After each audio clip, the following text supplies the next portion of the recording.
โดยเธอจำไม่เขาเริ่มเลยเนาะมื้อนี้ก็เป็นเออสนทนาธรรมตามการเป็นวันอาทิตย์จำภาษาสนทนาตามการเป็นภาษาลาววันอาทิตย์ที่5 7โมงแลงเจ้าอ่าก่อนเฮาสิเข้าสนทนาธรรมเฮามากราบพระรัตนตรัยเป็นภาษาบาลีแล้วก็ภาษาลาวก่อนเนาะขอเชิญเอยสิสมพรนั่นอ่ากราบพระรัตนตรัยเป็นภาษาบาลีเนาะเอื้อยแล้วเซิงจะกราบเป็นภาษาลาวเด้อเชิญเลยเอื้อยโดยสบายดีท่านอาจารย์สบายดีทุกทานขอเส้นกราบพระรัตนตรัยน้ำกันนะโมตัสสะภะคะวะโตอะระหะโตสัมมาสัมพุทธัสสะนะโมตัสสะภะคะวะโตอะระหะโตสัมมาสัมพุทธัสสะนะโมตัสสะภะคะวะโตอะระหะโตสัมมาสัมพุทธัสสะ อะระหังสัมมาสัมพุทโธภะคะวาพุทธังภคะวันตังอภิวาเทมิสวากขาโตภะคะวตาธัมโมธัมมังนามัสสามิสุปฏิปันโนภะคะวะโตสาวกสังโฆสังฆังนะมามิสาธุสาธุขอบใจเอ้ยสิสมพรหลายๆเจ้า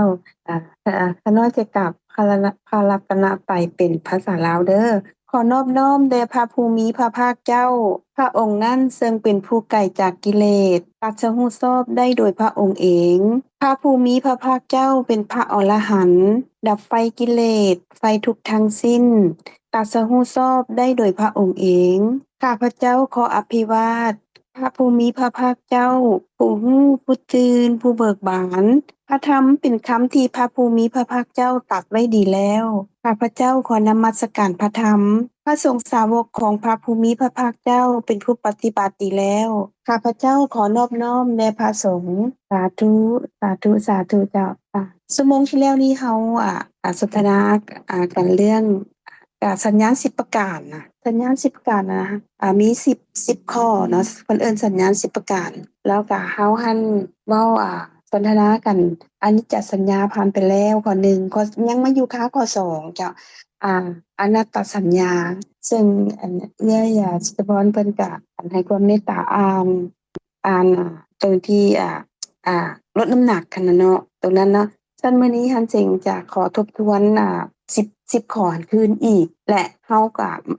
มาเว้ามาสนทนากันมาล้มกันเรื่องอนัตตสัญญาคืนก่อนเนาะตัวเก่าจึงขอเสนอเป็นแบบนั้นเด้อซั้นขอสิอ่านสัญญาณ10ประการคืนเจ้าสัญญาณ10ประการตรงนี้แม่นพระอานนท์ได้เข้าเฝ้าพระพุทธเจ้าแล้วก็ขอให้พระองค์ไปเยี่ยมพระกิรินันทะพระพุทธเจ้าตรัสว่าเพราะว่าพระกิรินันทะเพิ่นบ่สบายเด้เนาะพระพุทธเจ้าตรัสว่าบ่จำเป็นต้องเสด็จไปด้วยพระองค์เองแต่ให้พระอานนท์นำสัญญาณ10ประการไปกล่าวแก่พระกิรินันทะถ้าได้ฟังแล้วอาการอาพาธอาจจะสงบลงได้สัญญาณ10ประการอันนี้1อนิจจสัญญาให้เห็นว่ารูปเวทนาสัญญาสังขารและวิญญาณล้วนแต่บ่เที่ยงเกิดขึ้นแล้วดับไปข้อ2นี้อนัตตสัญญาให้เห็นว่าร่างกายอารมณ์และสิ่งต่างๆบ่แม่นตัวตนที่แท้จริงข้อ3อสุภสัญญาพิจารณาร่างกายว่าเต็มไปด้วยสิ่งที่บ่สะอาดเช่นผมเล็บเลือดหนองและของเสียต่างๆข้อ4อทินวสัญญา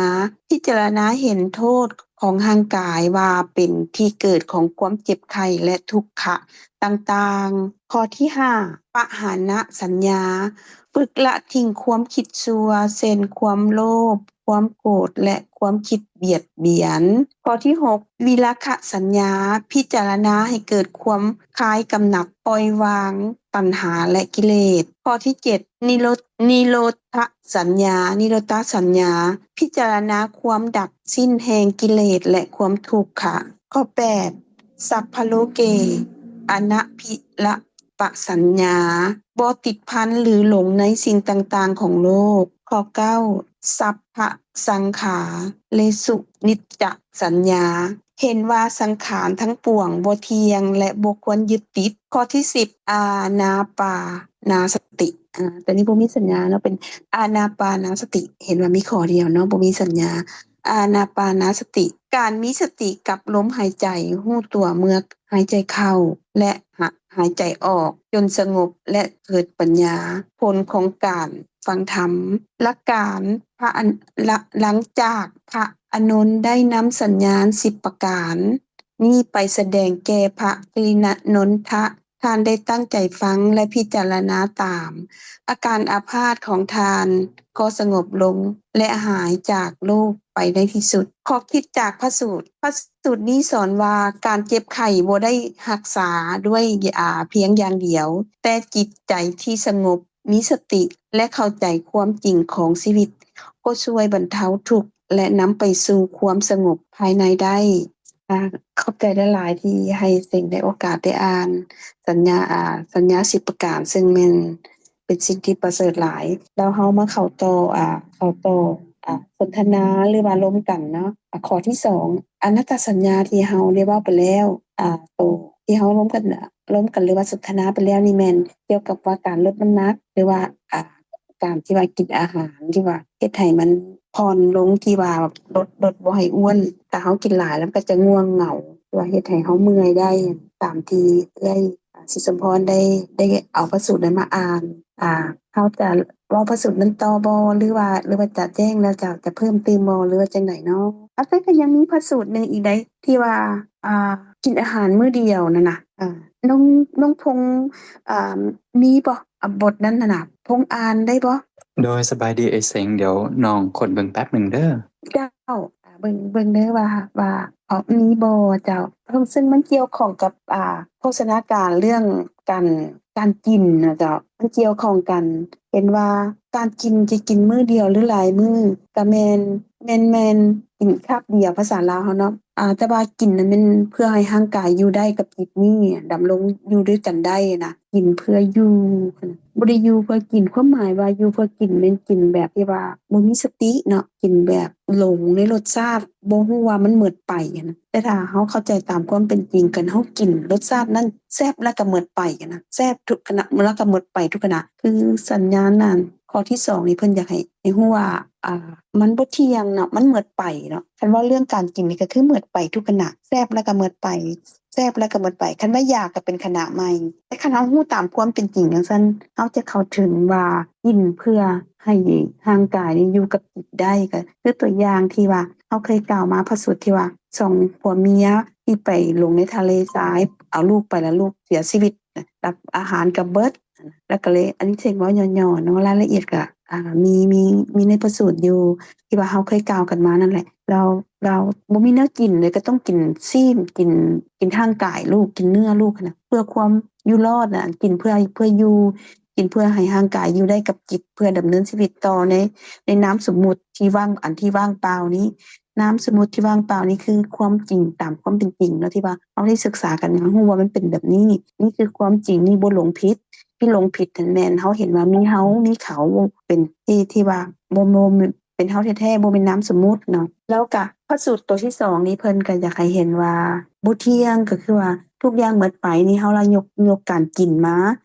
ให้ฮู้ว่าสัมผัสทางลิ้นนี่น่ะแซ่บแล้วก็หมดไปซึ่งมันบ่คงอยู่ความเป็นจริงมันเป็นแบบนั้นถ้าเฮาเข้าถึงตัวนี้ได้เฮาก็จะเฮ็ดได้ว่ากินเพื่ออยู่กินเพื่อให้ร่างกายนี้อยู่ได้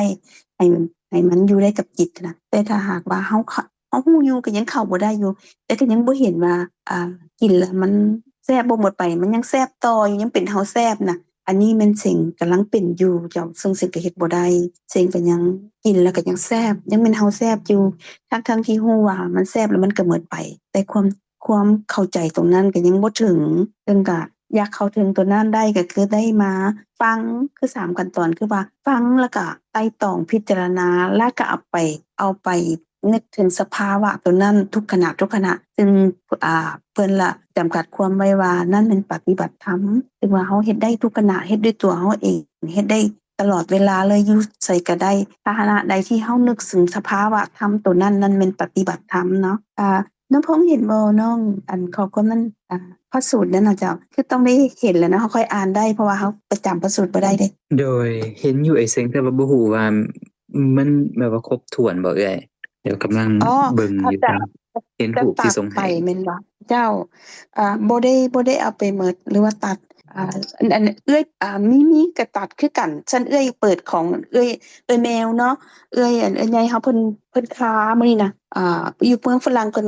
คือเอื้อยพรนั่นมัน2โมงแม่นบ่เอื้อยไปเดินป่าแม่นบ่เพิ่นไปเดินป่าแล้วเพิ่นก็บ่เลิกกับหมู่เพราะว่าเพิ่นหาจะกลับบ้านก็เลยว่าเพิ่นก็อ่านฝากไว้เด้เพิ่นเอื้อยเปิดแล้วพงอ่านคืนเบิ่งเนาะพงโดยซอยอ่านคืนอีกบัดหนึ่งคือได้ยินแล้วเทื่อหนึ่งอ่านไปแล้วได้ฟังอ่านอีกเขาก็จะเพิ่มความกำเนื้อในความอ่านนั้นได้ซั้นข้าน้อยขอเปิดตัวเอื้อยแมวอ่านเปิดตัวเอื้อยแมวอ่านก่อนเด้อน้องพงษ์เด้อขออนุญาตเด้อในกลุ่มเจ้าภิกษุทั้งหลายเมื่อฉันอาหารมื้อเดียวย่อมรู้สึกว่าสุขภาพมีโรคค่าพาดหน่อยกระปรี้กระเป๋ามีพลาหน้าไม่สมบูรณ์อยู่สำราญภิกษุทั้งหลายมาเถิดแม่เธอทั้งหลายก็จงฉันอาหารมื้อเดียวเถิดเธอทั้งหลายเมื่อฉันอาหารมื้อเดียวจักรู้สึกว่าสุขภาพมีโรคค่าพาดหน่อยกระปรี้กระเป๋ามีพลาหน้าไม่สมบูรณ์อยู่สำราญเมื่อพระผู้มีพระภาคตรัสอย่างนี้แล้วท่านพระพัทธาลิได้กราบทูลพระผู้มีพระภาคว่าข้าแต่พระองค์ผู้เจริญข้าพระองค์บ่สามารถฉันอาหารมื้อเดียวได้เพราะเมื่อข้าพระองค์ฉันอาหารมื้อเดียวจะมีความกระวนกระวายและมีความเดือดร้อนอัทธาลิถ้าเช่นนั้นเธอรับนิมนต์ณที่ใดแล้วฉันณที่นั่นเสียส่วนหนึ่งแล้วนำอีกส่วนหนึ่งมาฉันก็ได้เมื่อเธอฉันอาหารได้อย่างนี้ก็จักดำรงชีวิตอยู่ได้ข้าแต่พระองค์ผู้เจริญข้าพระองค์บ่สามารถจะฉันแม่ด้วยอาการอย่างนั้นเพราะเมื่อข้าพระองค์ฉันอย่างนั้นก็จะมีความกระวนกระวายและมีความเดือดร้อน โดยที่เอื้อยเพิ่นอ่านมามีแบบนั้นน้องพงษ์เบิ่งพระสูตรบ่ฮู้ว่าครบบ่เพราะว่าเอื้อยส่งให้อาจจะบ่ครบหั้นน่ะที่เพิ่นอ่านเพิ่นก็เลยอ่านออกมาแบบนั้นน่ะพระสูตรเต็มๆมันเป็นแนวใดต้องถามท่านอาจารย์ทั้งสองเพิ่นคือสิฮู้แล้วความหมายของพระสูตรที่อ่านไปหั้นเราเข้าใจจั่งใดล่ะหรือว่าน้องพงษ์อ่านตื่มบ่เพื่อเราจะได้เข้าใจเนื้อในนั้นตื่มเอื้อยยังกำเนื้อในนั้นบ่ได้เลยหรือผู้อื่นกำเนื้อในนั้นได้บ่เจ้าเราจะพิจารณาเลยบ่หรือว่าอ่านคืนเอื้อยว่าอ่านคืนดีบ่หรือเห็นด้วยบ่พงษ์เห็นโดนำบ่ยเจ้าอ่านเดี๋ยวคืนเนาะน้องอ่านตามที่เอ่ยแมวอ่านมาก็ได้น้องบ่ฮู้ว่าน้องยังหาพระสูตรอยู่ในอ่าเว็บไซต์ของ 8,400 อันนั้นที่ว่าเอ่ยเอามาหั้นน่ะภาพที่เอ่ยเอามาบ่ครบหมดน้องบ่ฮู้ว่าหลังจากนั้นแม่นยังมีข้อความต่อบ่หรือว่าข้อความครบแล้วเนาะในส่วนนี้ก็ขอให้ท่านอาจารย์เพิ่นช่วยอีกแรงหนึ่งเพราะว่าน้องเองก็บ่ค่อยถนัดเรื่องพระสูตรเท่าใดแต่ว่าสิอ่านตัวที่เอ่ยแมวอ่านมาเนาะโดยแต่เราบ่เป็นหยังจ้ะเพราะว่าเราเรียนด้วยความเราบ่ฮู้เนาะเรามาเบิ่งเก็บจำช่วยกันพิจารณาช่วยกันถ้าจั่งใดชั่วโมงหน้าเราเอามาเพิ่มเติมอีกก็ได้เจ้าขอบใจหลายๆเจ้าโดยโดยลุงพงษ์ลืมเปิดไมค์บ่น้องโอ้เจ้าโดยขอโทษลืมเปิดไมค์โดยภิกษุทั้งหลายเฮาฉันอาหารมื้อเดียวเฮาเมื่อฉันอาหารมื้อเดียวย่อมรู้สึกว่าสุขภาพมีโรคาพาดหน่อยกระปรี้กระเปร่ามีพลานามัยสมบูรณ์อยู่สำราญภิกษุทั้งหลายมาเถิดถึงท่านทั้งหลายก็จงฉันอาหารมื้อเดียวเถิดท่านทั้งหลายเมื่อฉันอาหารมื้อเดียวจักรู้สึกว่าสุขภาพมีโรคาพาดหน่อยกระปรี้กระเปร่ามีพลานามัยสมบูรณ์อยู่สำราญเมื่อพระผู้มีพระภาคตรัสอย่างนี้แล้วท่านพระพัทธาลิได้กราบทูลพระผู้มีพระภาคว่าข้าแต่พระองค์ผู้เจริญ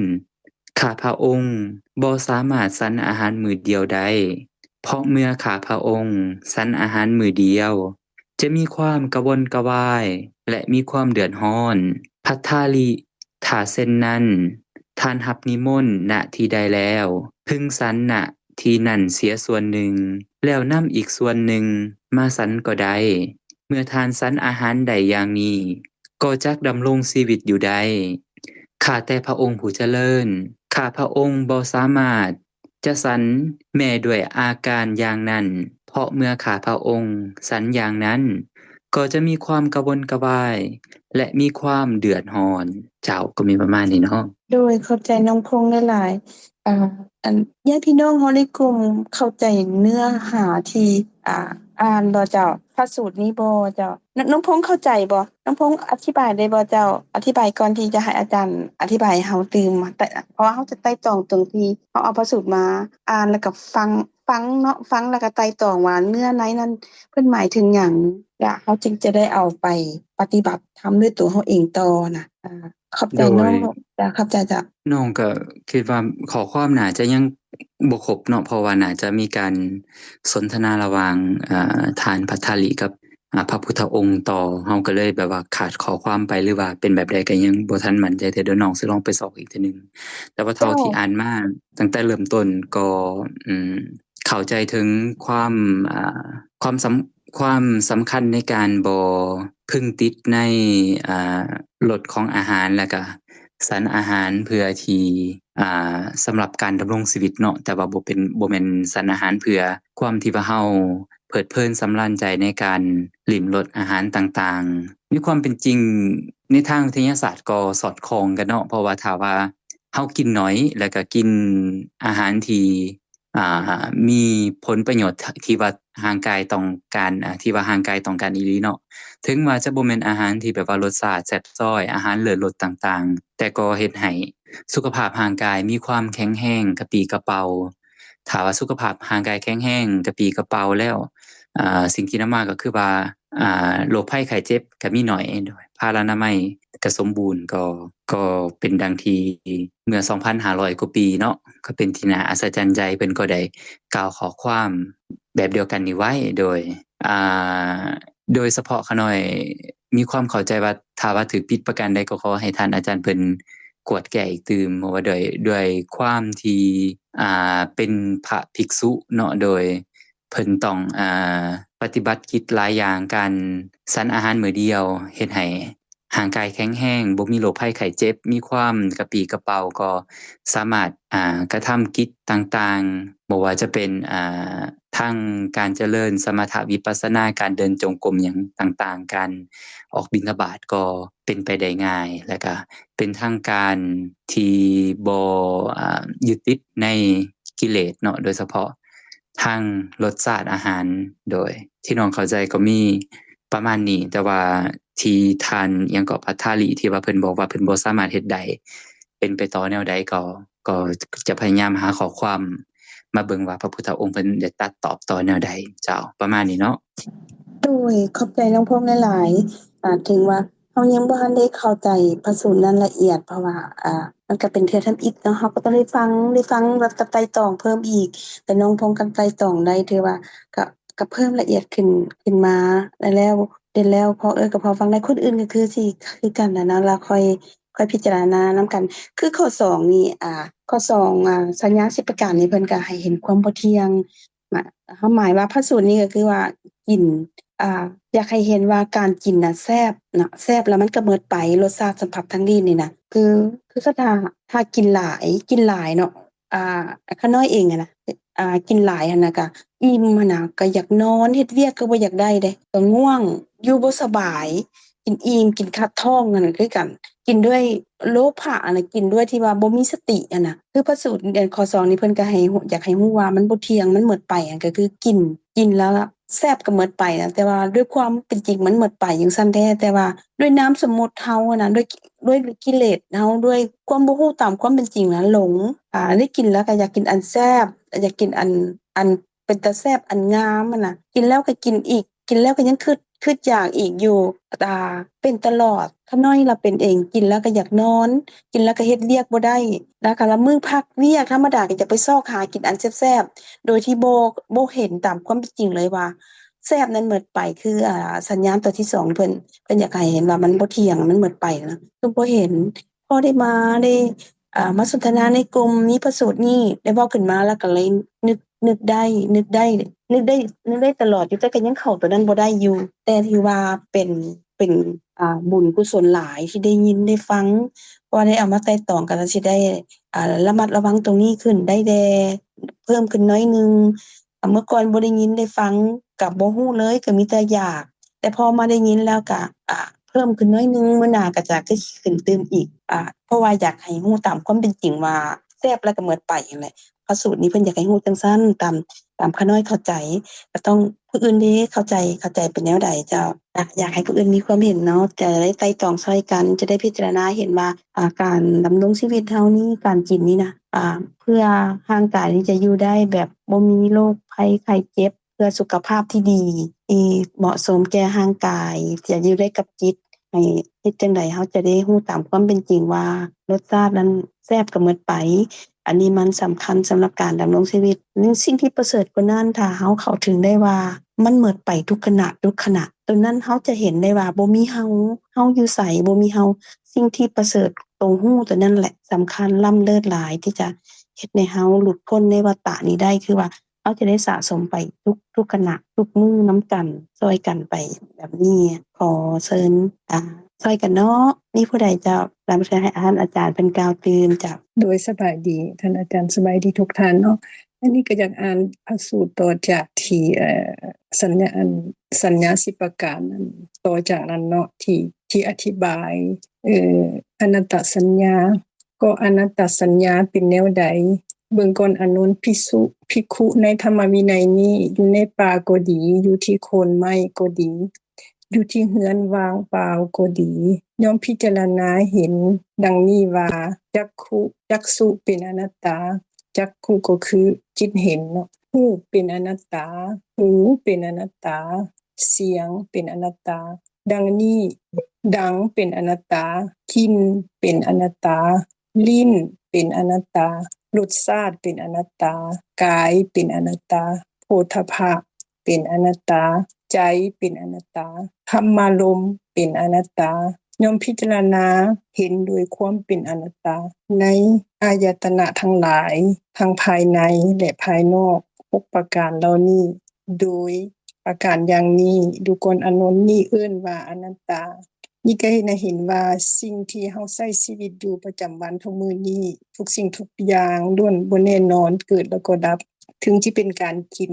การที่เฮาเห็นสิ่งที่สวยงามการที่ได้ยินเสียงที่มักหรือบ่มักพอใจหรือบ่พอใจได้กลิ่นที่หอมหรือเหม็น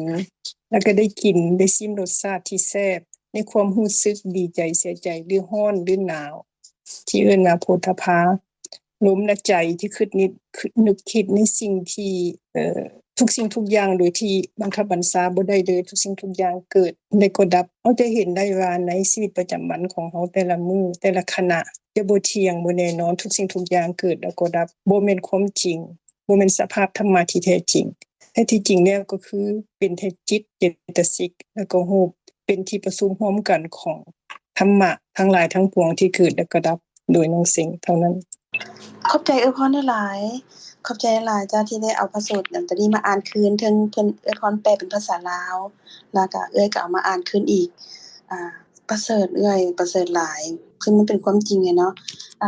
ผู้หลายๆพรเข้าใจจังได๋ล่ะพรอธิบายเพิ่มนิดเด้อเพราะว่าพรอ่านแล้วนะฉันต้องเสียงฟังพรอ่านเมื่อกี้นี้แล้วเสียงขอสรุปอาจจะบ่ละเอียดหรือบ่ได้ดีเนาะเพราะว่าเป็นการฟังหากันตัดพิจารณานะแล้วให้ผู้อื่นเว้าเพิ่มบ่สิ่งอาจจะเว้าบ่ละเอียดคือกำเนื้อในได้ว่าตาเนาะเห็นรูปนี่นะเฮาก็จะบ่เห็นตามความเป็นจริงก็คือเห็นว่าเป็นคนเป็นสัตว์เป็นบุคคลเป็นสิ่งของจะเป็นเรื่องราวไปหมดที่ว่าในความเป็นจริงที่เฮาเห็นในนามสมมุติน่ะเฮาบ่ฮู้ซึ่งในพระสูตรนี้เพิ่นฮู้ว่าเพิ่นอยากให้เฮาฮู้ว่ามันบ่แม่นเป็นเช่นนั้นมันบ่มีเฮามีสัตว์บุคคลเฮาเห็นนั้นเป็นเพียงนามสมมุติเป็นความว่างเปล่าเฮาเห็นนั้นบ่ได้เห็นตามความเป็นจริงในพระสูตรนี้เพิ่นว่าตามความเป็นจริงนั้นเห็นตาเห็นรูปแล้วก็หมดไปทุกขณะคือเกิดแล้วก็หมดไปเกิดแล้วก็หมดไปความจริงมันเป็นแบบนี้ซึ่งเฮาเห็นแต่ละมื้อนั้นบ่แม่นแบบนี้เพิ่นอยากบอกแบบนั้นหูก็คือการได้ยินเสียงแล้วมันก็หมดไปมันเป็นแค่เสียงแต่ว่าเฮาอันนี้ความจริงแม่นแบบนี้พระพุทธเจ้าเพิ่นบอกตัดไว้แนวนี้ตัดความจริงเป็นแบบนี้แล้วเฮาหั้นบ่เห็นแบบนั้นเฮาเห็นเป็นเสียงผู้นั้นเสียงอ้ายนั้นหรือเสียงสิ่งเหล่านั้นก็คือมีคนเคาะสิเฮาก็ฮู้ว่ามันไม้กระทบกับหยังหรือว่าเสียงรถเฮาก็ฮู้ว่าเป็นเสียงรถอันนั้นเป็น เป็นเรื่องราวเป็นสัญญาไปเลยบ่เห็นตามความเป็นจริงบ่ได้ยินตามความเป็นจริงก็ตามความเป็นจริงอยู่ในพระสูตรนี้เพิ่นอยากให้เฮารู้ว่าหูนั้นได้ยินเสียงนั้นคือเสียงบ่แม่นว่าเป็นเสียงรถนั้นเป็นความจำเป็นเรื่องราวเป็นนามสมมุติเป็นเรื่องราวไปแล้วซึ่งนามสมมุติแล้วนี่น่ะเพิ่นอยากให้รู้ว่ามันเป็นแค่เสียงเป็นความว่างเปล่าบ่มีหยังเลยน่ะบ่แม่นเป็นตามความเป็นจริงว่าจังซั่นซั่นเนาะลิ้นคือกันเฮากระทบเฮาได้ซิมเสียมันเป็นมันก็หมดไปแต่ว่าเฮาบ่เห็นเฮาก็เห็นว่าแซ่บว่าเฮาเป็นแซ่บก็กินต่อเนื่องอยากกินเป็นความติดของอ่ากินไปแล้วก็ยังนึกถึงหลายปีก็ยังนึกถึงไปกินอยู่หั่นไปนี่ก็ยังนึกถึงอยู่อันนั้นบ่เห็นตามความเป็นจริงในพระสูตรนี้เพิ่นอยากให้เห็นว่าความจริงแล้วมันหมดไปจบขณะนั้นแล้วกายกระทบสัมผัสคือกันคือว่าแล้วมันก็หมดไปคือกันใจคือกันความเครียดความขมความอารมณ์ที่บ่ดีหยังคือมันบ่แม่นเฮา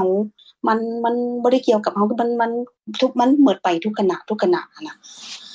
เพิ่นอยากให้เห็นเป็นแบบนั้นแต่เฮาบ่เห็นเป็นแบบนั้นพระสูตรนี้ก็เลยมาบอกให้เฮาว่ามันหมดไปทุกขณะเด้อดังคือกันได้กินมันก็หมดไปทุกขณะแล้วแต่ว่าเฮานี่เหม็นเฮาก็บ่ถูกใจล่ะเป็นหอมเฮาก็ติดใจอยู่หั่นล่ะก็เป็นเฮาหอมซึ่งพระสูตรเหล่านี้เพิ่นมาเว้าทั้ง6ช่องทางเนี่ยเห็นว่ามันเกิดแล้วก็ดับแล้วก็หมดไปทุกขณะซึ่งเฮาบ่เห็นจังซั่นแล้วเพิ่นอยากให้เฮารู้ว่ามันบ่แม่นมันบ่ถูกคือความจริงที่ถูกแล้วมันเกิดขึ้นตั้งอยู่แล้วก็ดับไปซึ่งพวกเหล่านี้หั่นน่ะมันเป็นการเกิดของขันธ์5ในการเกิดขึ้นของขันธ์5นี่ตามธรรมชาติโดยที่บ่มีเฮาอยู่ไสบ่มีตั้งแต่ทุกกระทบสัมผัสธรรมคือธรรมะคือความจริงเกิดด้วยเหตุเกาะกายกันขึ้นเป็นธรรมะเป็นความจริงที่ว่าเหตุเกิดขึ้นธรรมะเกิดเกาะกายกันขึ้นน่ะภาษาลาวเฮานะซึ่งเข้าใจมาแบบนั้นฮู้ว่าเป็นแบบนั้นแต่ว่าเรื่องที่จะเข้าใจเพิ่มขึ้นนี่ก็ยังมาช่วยกันเพื่อว่าจะให้ได้เพิ่มขึ้นคือว่าฟังแล้วก็มาไต่ตองนี่กำลังไต่ตองแล้วบัดนั้นแล้วก็เอาไปปฏิบัติธรรมอยู่ผู้เดียวคือไปปฏิบัติธรรมคือว่านึกถึงสภาวะธรรมตามความเป็นจริงนึกถึงตอนนั้นค่ะนึกถึงขณะที่เฮานึกนั่นแหละให้เห็น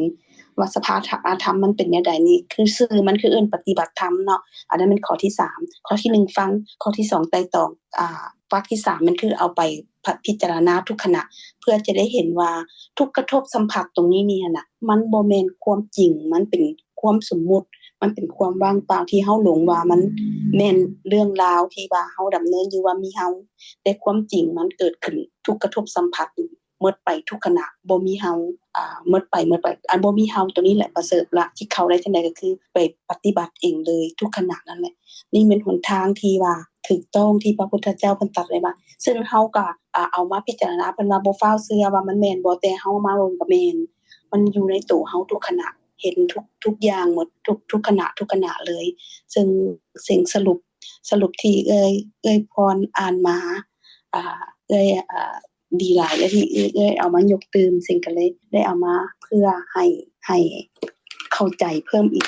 ให้ผู้อื่นก็คือเฮานี่แหละเฮาก็บ่มีเฮาเด้เนาะผู้อื่นก็บ่มีแต่ว่าในเมื่อเฮาบ่มีแล้วเฮาก็เว้าว่าให้เข้าใจก็คือร่างกายนี้จิตนี้เข้าใจจิตเฮาก็บ่มีเขาก็บ่มีอันนี้เฮาก็ต้องได้ซ้อมเพราะว่ามันเป็นความเป็นจริงนี่เนาะเฮาก็บ่ได้ทำท่าเว้าแต่อย่างใดแต่ว่าถ้าเฮากล้าหาญเว้าตรงนี้เรื่อยๆแล้วเฮาก็คิดบ่แม่นคิดแล้วแต่ว่ามันเป็นหลักการที่ว่าเฮากล้าเว้ากล้าหาญไต่ตองตัวนี้แล้วเฮาจะได้เข้าใจถึงตรงนั้นได้ก็เลยว่ากล้าที่จะเว้าบ่อายที่จะเว้าซึ่งบ่ได้ทำท่าจังไดแต่ความจริงก็บ่ฮู้แท้แต่ว่าเพื่ออยากฮู้อยากเข้าใจในจุดนี้ก็เลยเว้าก็ขออภัยแด่ถ้าเว้าบ่ถูกหรือว่าเว้าหลายเกินไปเพราะว่าอยากเข้าใจจิตนี้กายนี้แหละเข้าใจเพื่อตัวเองแล้วก็เพื่อผู้อื่นที่บ่ฮู้ตัวเองก็บ่ฮู้ก็เว้าสิ่งที่บ่ฮู้ออกไปได้ฮู้ได้ออกไปได้ผู้อื่นก็จะได้เว้าคือกันทุกคนก็อาจจะบ่ฮู้ก็เว้าได้ฮู้ก็เว้าได้เพราะว่าเฮาศึกษาเพื่อจะให้เข้าถึงสภาวะธรรมตามความเป็นจริงที่บ่มีเฮาทุกกระทบสัมผัสทั้ง6ที่อภรณ์อ่านมาหั่นจะได้ฮู้ว่ามันเกิดตั้งอยู่ระดับไปทุกขณะที่เพิ่นอยากให้เฮาฮู้ซึ่งว่าพวกเฮาบ่ฮู้เด้ถึงฮู้ก็ยังบ่ได้เข้าใจได้เทื่อขอบใจหลายๆเจ้ามีผู้ใดสิช่วยเพิ่มบ่เจ้า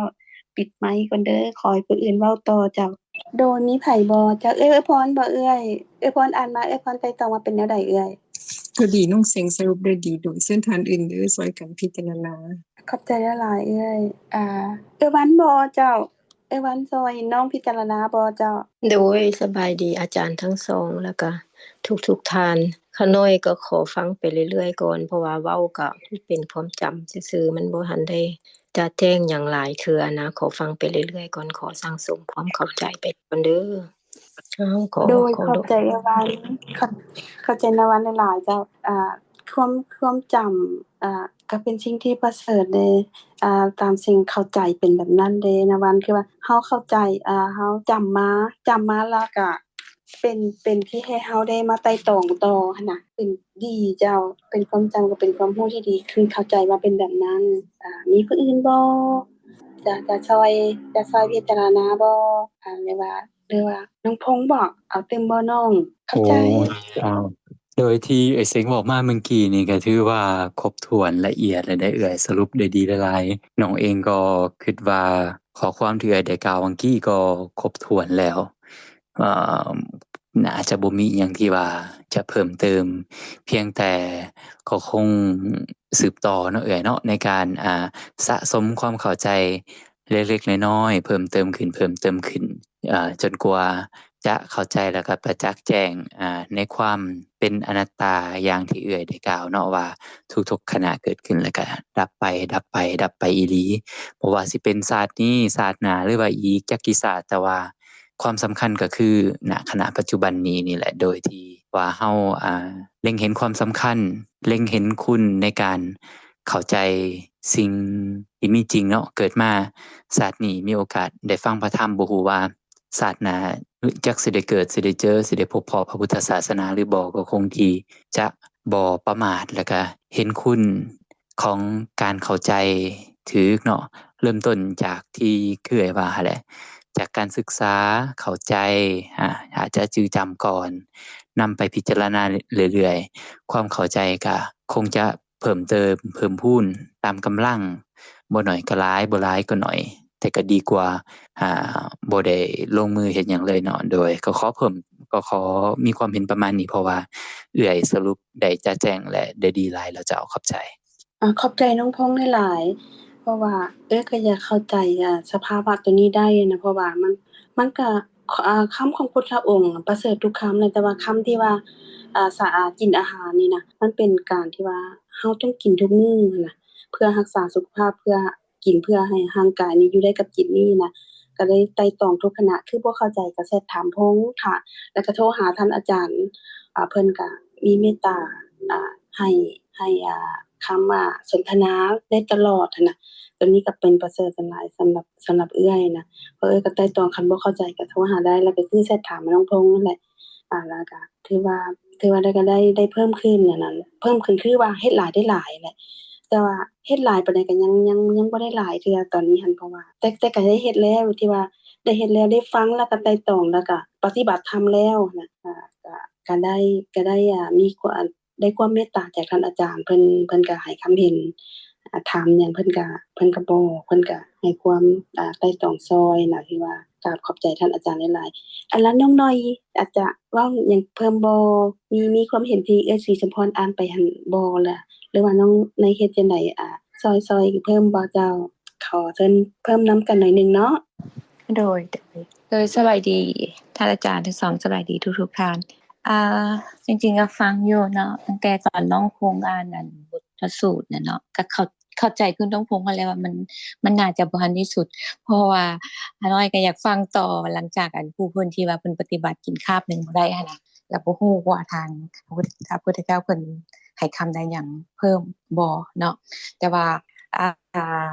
กับมีโอกาสได้ฟังธรรมะคือกันเนาะแล้วก็เห็นแบบบอดแคสต์เขาเจ้าออกมากันเรื่องกินข้าวเนาะคือ fasting อะเนาะautophagy อะนะก็คือเขาเจ้าว่าขาดกินคาบนึงได้นั้นมันก็จะดีเนาะเพราะมันจะกัดกินเซลล์ที่บ่ดีเนาะแล้วก็เฮ็ดให้ตัวเฮาเบาซึ่งไม่สอดคล้องกับคำสอนของพระพุทธเจ้าว่ากินคาบเดียวแล้วมันเฮ็ดให้เฮาตัวเบาเฮ็ดให้เฮามีสมาธิเฮาบ่ต้องเสียเวลาไปกินข้าวเนาะสมมุติว่ากินคาบ1คาบที่2จะกินมันก็ต้องเสียเวลานี่เนาะเพราะว่าจะไปแต่งกินบ่ใช้เวลากินบ่สินะซึ่งกินเข้าไปแล้วมันก็เฮ็ดให้เฮาง่วงเหงาเฮานอนมันอาจจะ เสียโอกาสในการปฏิบัติธรรมบ่นะคะถ้าเป็นพระพุทธถ้าเป็นพระสงฆ์เนาะตัวนี้ค่ะนะก็เลยมันก็สอดคล้องกับวิทยาศาสตร์ปัจจุบันนี้ว่ากินข้าวน้อยคาร์บเท่าใดหั้นเป็นการดีอันนี้ก็แบบทึ่งคือการว่าพระพุทธศาสนาเฮานะฮู้ตั้งแต่ 2,500 ปีก่อนหน้านั้นเนาะซึ่งว่าตัววิทยาศาสตร์ยังแบบ recently เนาะแบบหากค้นพบวัง10กว่าปีมานี้เนาะที่ฮู้เรื่องนี้ก็เลยว่าอันเท่าที่ฮู้มามันก็ประมาณนั้นเนาะว่าการกินน้อยแล้วมันมีผลดีแนวใดเนาะแต่ว่าที่เฮาฮู้เพิ่มเติมในวิทยาศาสตร์นี่ก็คือการกินน้อยคาร์บแต่ว่าก็ต้องกินให้ถึงเช่นว่าโปรตีนให้ถึงเนาะเพื่อว่าร่างกายเฮาจะบ่ได้ขาดสารอาหารเนาะบ่ฮู้คือกันว่าตอนสมัยนั้นเพิ่นหัดกลุ่มซำนี้บ่แต่ว่าปัจจุบันนี้มันสอดคล้องกันเนาะแต่สิเพิ่มเติมมาเฮาก็ฮู้ว่ากินเทื่อเดียวเป็นเรื่องที่ดีแต่ว่าต้องกินให้ครบก็คือโปรตีนคนนึงจักกรัมอีหยังประมาณนี้ค่ะนะเนาะอันนั้นเป็นคอร์สตัวพระสูตรที่น้องคงเนาะก็เลยอยากรู้ขั้นตอนต่อไปที่ทางพุทธศาสนาเพิ่นพระพุทธเจ้าเพิ่นแนะนำผู้ที่ปฏิบัติบ่ได้หั่นว่าเป็นจังไดเนาะอาจจะฟังครั้งต่อไปเนาะส่วนว่าการกินหั่นก็เว้าเรื่องสติซึ่งอาทิตย์ที่แล้วเนาะท่านอาจารย์สงบเพิ่นก็ได้ให้คำกระจ่างแจ้งอยู่ว่าการกินก็ต้องมีสติก็คือมันเป็นอันนึงที่เกิดขึ้นแป๊บเดียวแซ่บนะพอกินแล้วมันก็จะเปลี่ยนว่าลงไปท้องย่อยอยู่กระเพาะและกลายเป็นมูลในมื้อต่อมามันก็เป็นสิ่งที่บ่ดีเป็นสิ่งประมาณว่ารังเกียจซ้ำฉะนั้นอยากให้มีสติว่ามันกินแซ่บ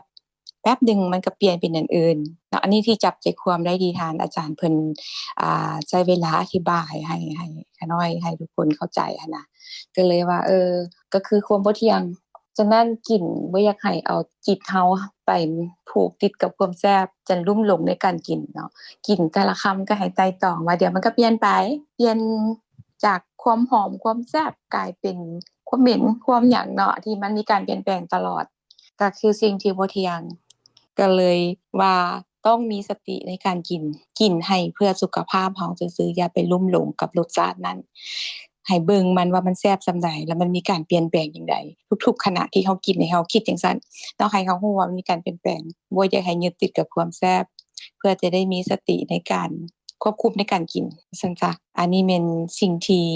ฟังจากพระสูตรและฟังจากท่านอาจารย์อธิบายมาตั้งแต่อาทิตย์แล้วนี้ก็เลยก็พอเข้าใจได้นั่นแหละว่า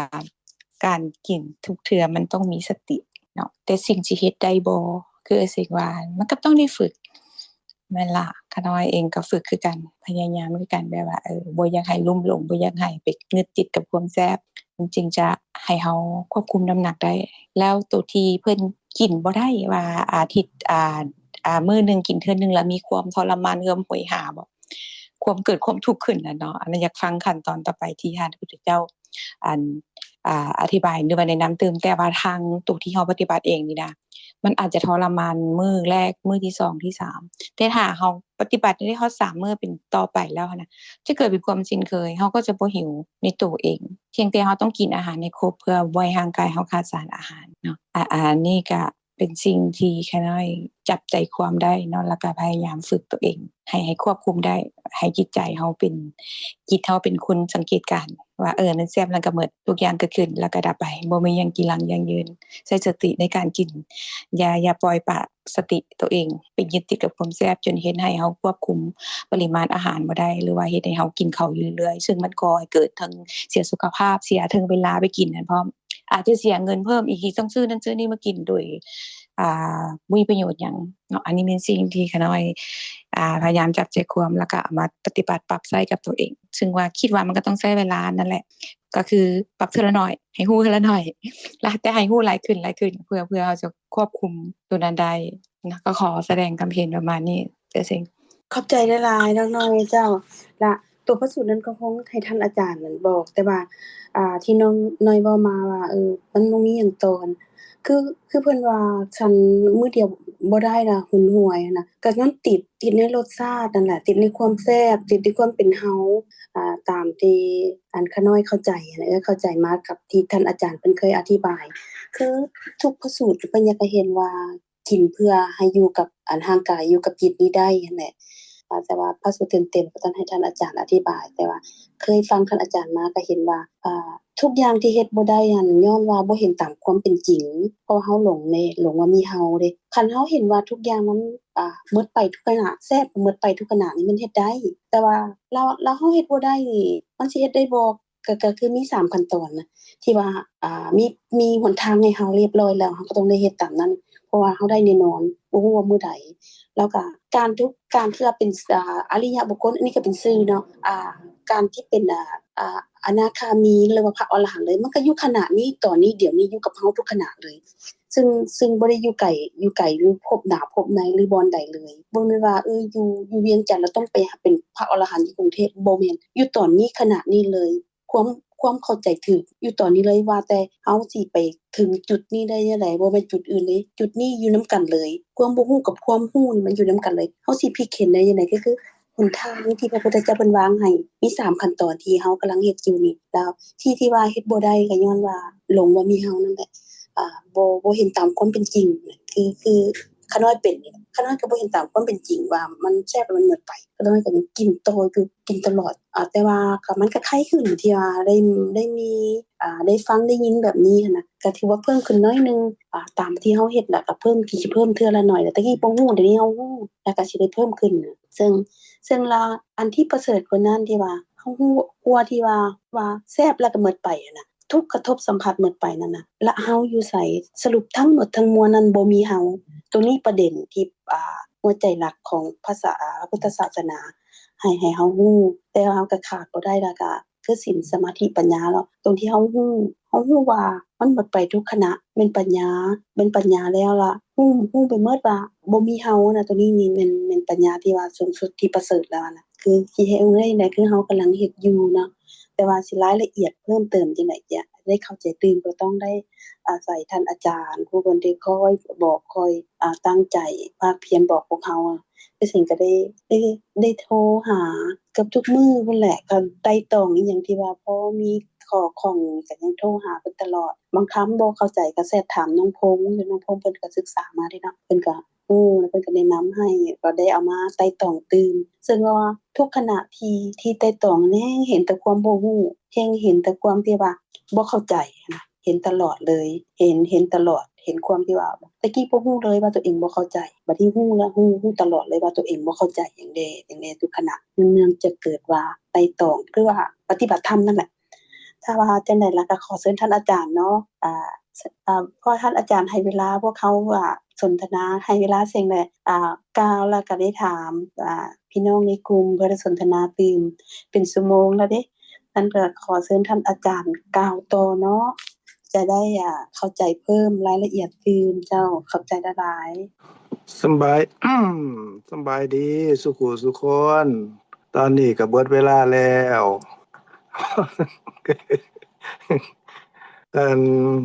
อันท่านทั้งหลายเข้าใจธรรมะได้ดีหลายเว้าแล้วขาน้อยก็ได้ความรู้นำอันเป็นอันว่าท่านก็ให้ธรรมทานแก่ขาน้อยเด้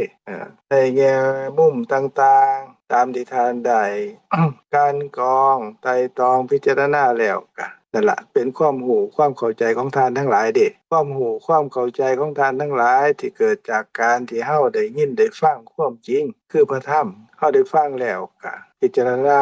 กันกรองพิจารณาไตร่ตรองว่ามันเป็นจังซั่นไปได้ดีบ่พิจารณากันกรองไตร่ตรองแล้วก็ความเข้าใจก็เกิดขึ้นเด้ความเข้าใจเกิดขึ้นนั่นแหละเพิ่นว่าปัญญา ความเข้าใจที่เกิดขึ้นนั่นแหละเฮ็ดให้เฮามีความเห็นถูกตามความเป็นจริงเห็นถูกตามความเป็นจริงผู้ใดเป็นผู้เห็นถูกตามความเป็นจริงก็ท่านทั้งหลายนั่นแหละท่านทั้งหลายเข้าใจได้น้อยก็ละความบ่เข้าใจได้น้อยท่านทั้งหลายละความเข้าใจได้หลายก็ต้องเข้าใจหลายเด้พอความเข้าใจหลายเกิดขึ้นความบ่เข้าใจหลายนั่นก็เบิดไป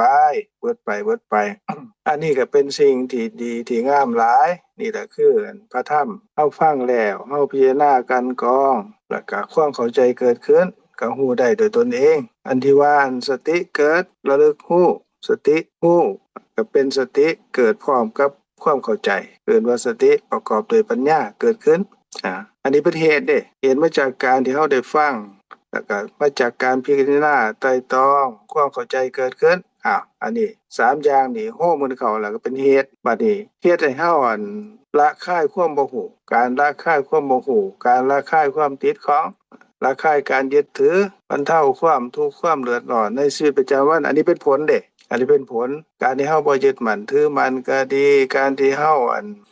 บ่ทุกข์บ่ร้อนก็ดีการที่เฮาบ่ได้รับความยากลำบากในการอยู่การกินก็ดีอันนั้นเนี่ยเป็นผลมาจากเหตุที่เฮาเข้าใจดีก็เป็นความดีความงามหลายฮู้ได้ด้วยตนเองนั่นแหละอันนี้ข้าน้อยก็อนุโมทนาสาธุกับสุผู้สุคนนะท่านแสดงความเข้าใจออกมาก็เป็นความเข้าใจของท่านความเข้าใจของท่านนั้นก็ดับความบ่เข้าใจนั่นแหละแต่ก่อนเฮาบ่เข้าใจตอนนี้เฮาเข้าใจแล้วเด้สิฮู้หลายฮู้น้อยก็ขึ้นนำการพิจารณากันกองนั่นแหละฮู้หลายฮู้น้อยก็อยู่นำทานทั้งหลายนั่นแหละอันแม้นเฮาบ่ฮู้ก็ตามหรือฮู้ก็ตามบ่เป็นประโยชน์อิหยังของพระพุทธเจ้าเด้พระพุทธเจ้าเพิ่นนั้นดับทุกข์ในวัฏฏะดับกิเลสทั้งหลายทั้งปวงแล้วดับการเกิดการแก่การตายได้เบิดแล้วประโยชน์ของเพิ่นนั้นสูงสุดแล้วเด้เพิ่นถึงพระนิพพานแล้วกิเลสดับแล้วบ่เกิดบ่แก่บ่ตายแล้วเด้แต่ว่าเพิ่นโดยมหากรุณานั้นเห็นว่าพวกเขายังตกทุกข์ได้ยากอยู่เพิ่นก็โปรดภายโดยการแสดงความจริงแม่นเฮาบ่เชื่อเพิ่นก็บ่เดือดร้อนอีหยังเด้แม่นเฮาเชื่อเพิ่นก็บ่ได้ดีอกดีใจอิหยังแม่นเฮาฮู้แจ้งเห็นจริงเพิ่นก็บ่ได้ดีอกดีใจอิหยังนำเฮาเด้เพราะมันเป็นประโยชน์ของเฮาเองอันนี้ก็เป็นพระมหากรุณาจังซั่นหน้าที่ของหมู่เฮาทั้งหลายนี่ก็อย่างท่านน้องทรงเสงเพิ่นเว้านั่นแหละว่าก็ฟังความจริงแล้วก็การกรองโดยการพิจารณาดูๆความเข้าใจก็สิเกิดขึ้นความเข้าใจเกิดขึ้นก็ละความบ่เข้าใจได้ก็ฮู้ความเป็นจริงว่าแต่ละคณะเดียวนี้มีตั้งแต่ธรรมะเด้สัตว์บุคคลตัวตนชื่อผู้นั้นผู้นี้ผู้หญิงผู้ชายนั่นนี่อันนี้ก็เป็นชื่อเป็นสมมุติเป็นความจริงบ่ก็จริงแม่นบ่แม่นโดยการสมมุติจริงโดยสมมุติเพิ่นว่าสมมุติสัจจะพวกเฮาก็นำมาใส่นำมาเว้าก็เลยไปยึดไปถือเอาว่าเป็นเฮาเป็นเขาเป็นสัตว์เป็นบุคคลเป็นผู้นั้นผู้นี้มีผู้หญิงมีผู้ชายมีคนสัตว์นั้นสัตว์นี้อันนั้นก็แม่นความจริงโดยสมมุติ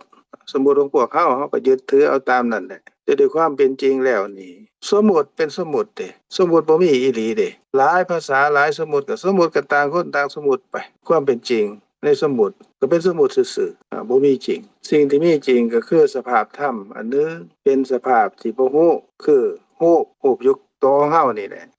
สิเป็นตาหูดังลิ้นกายใจ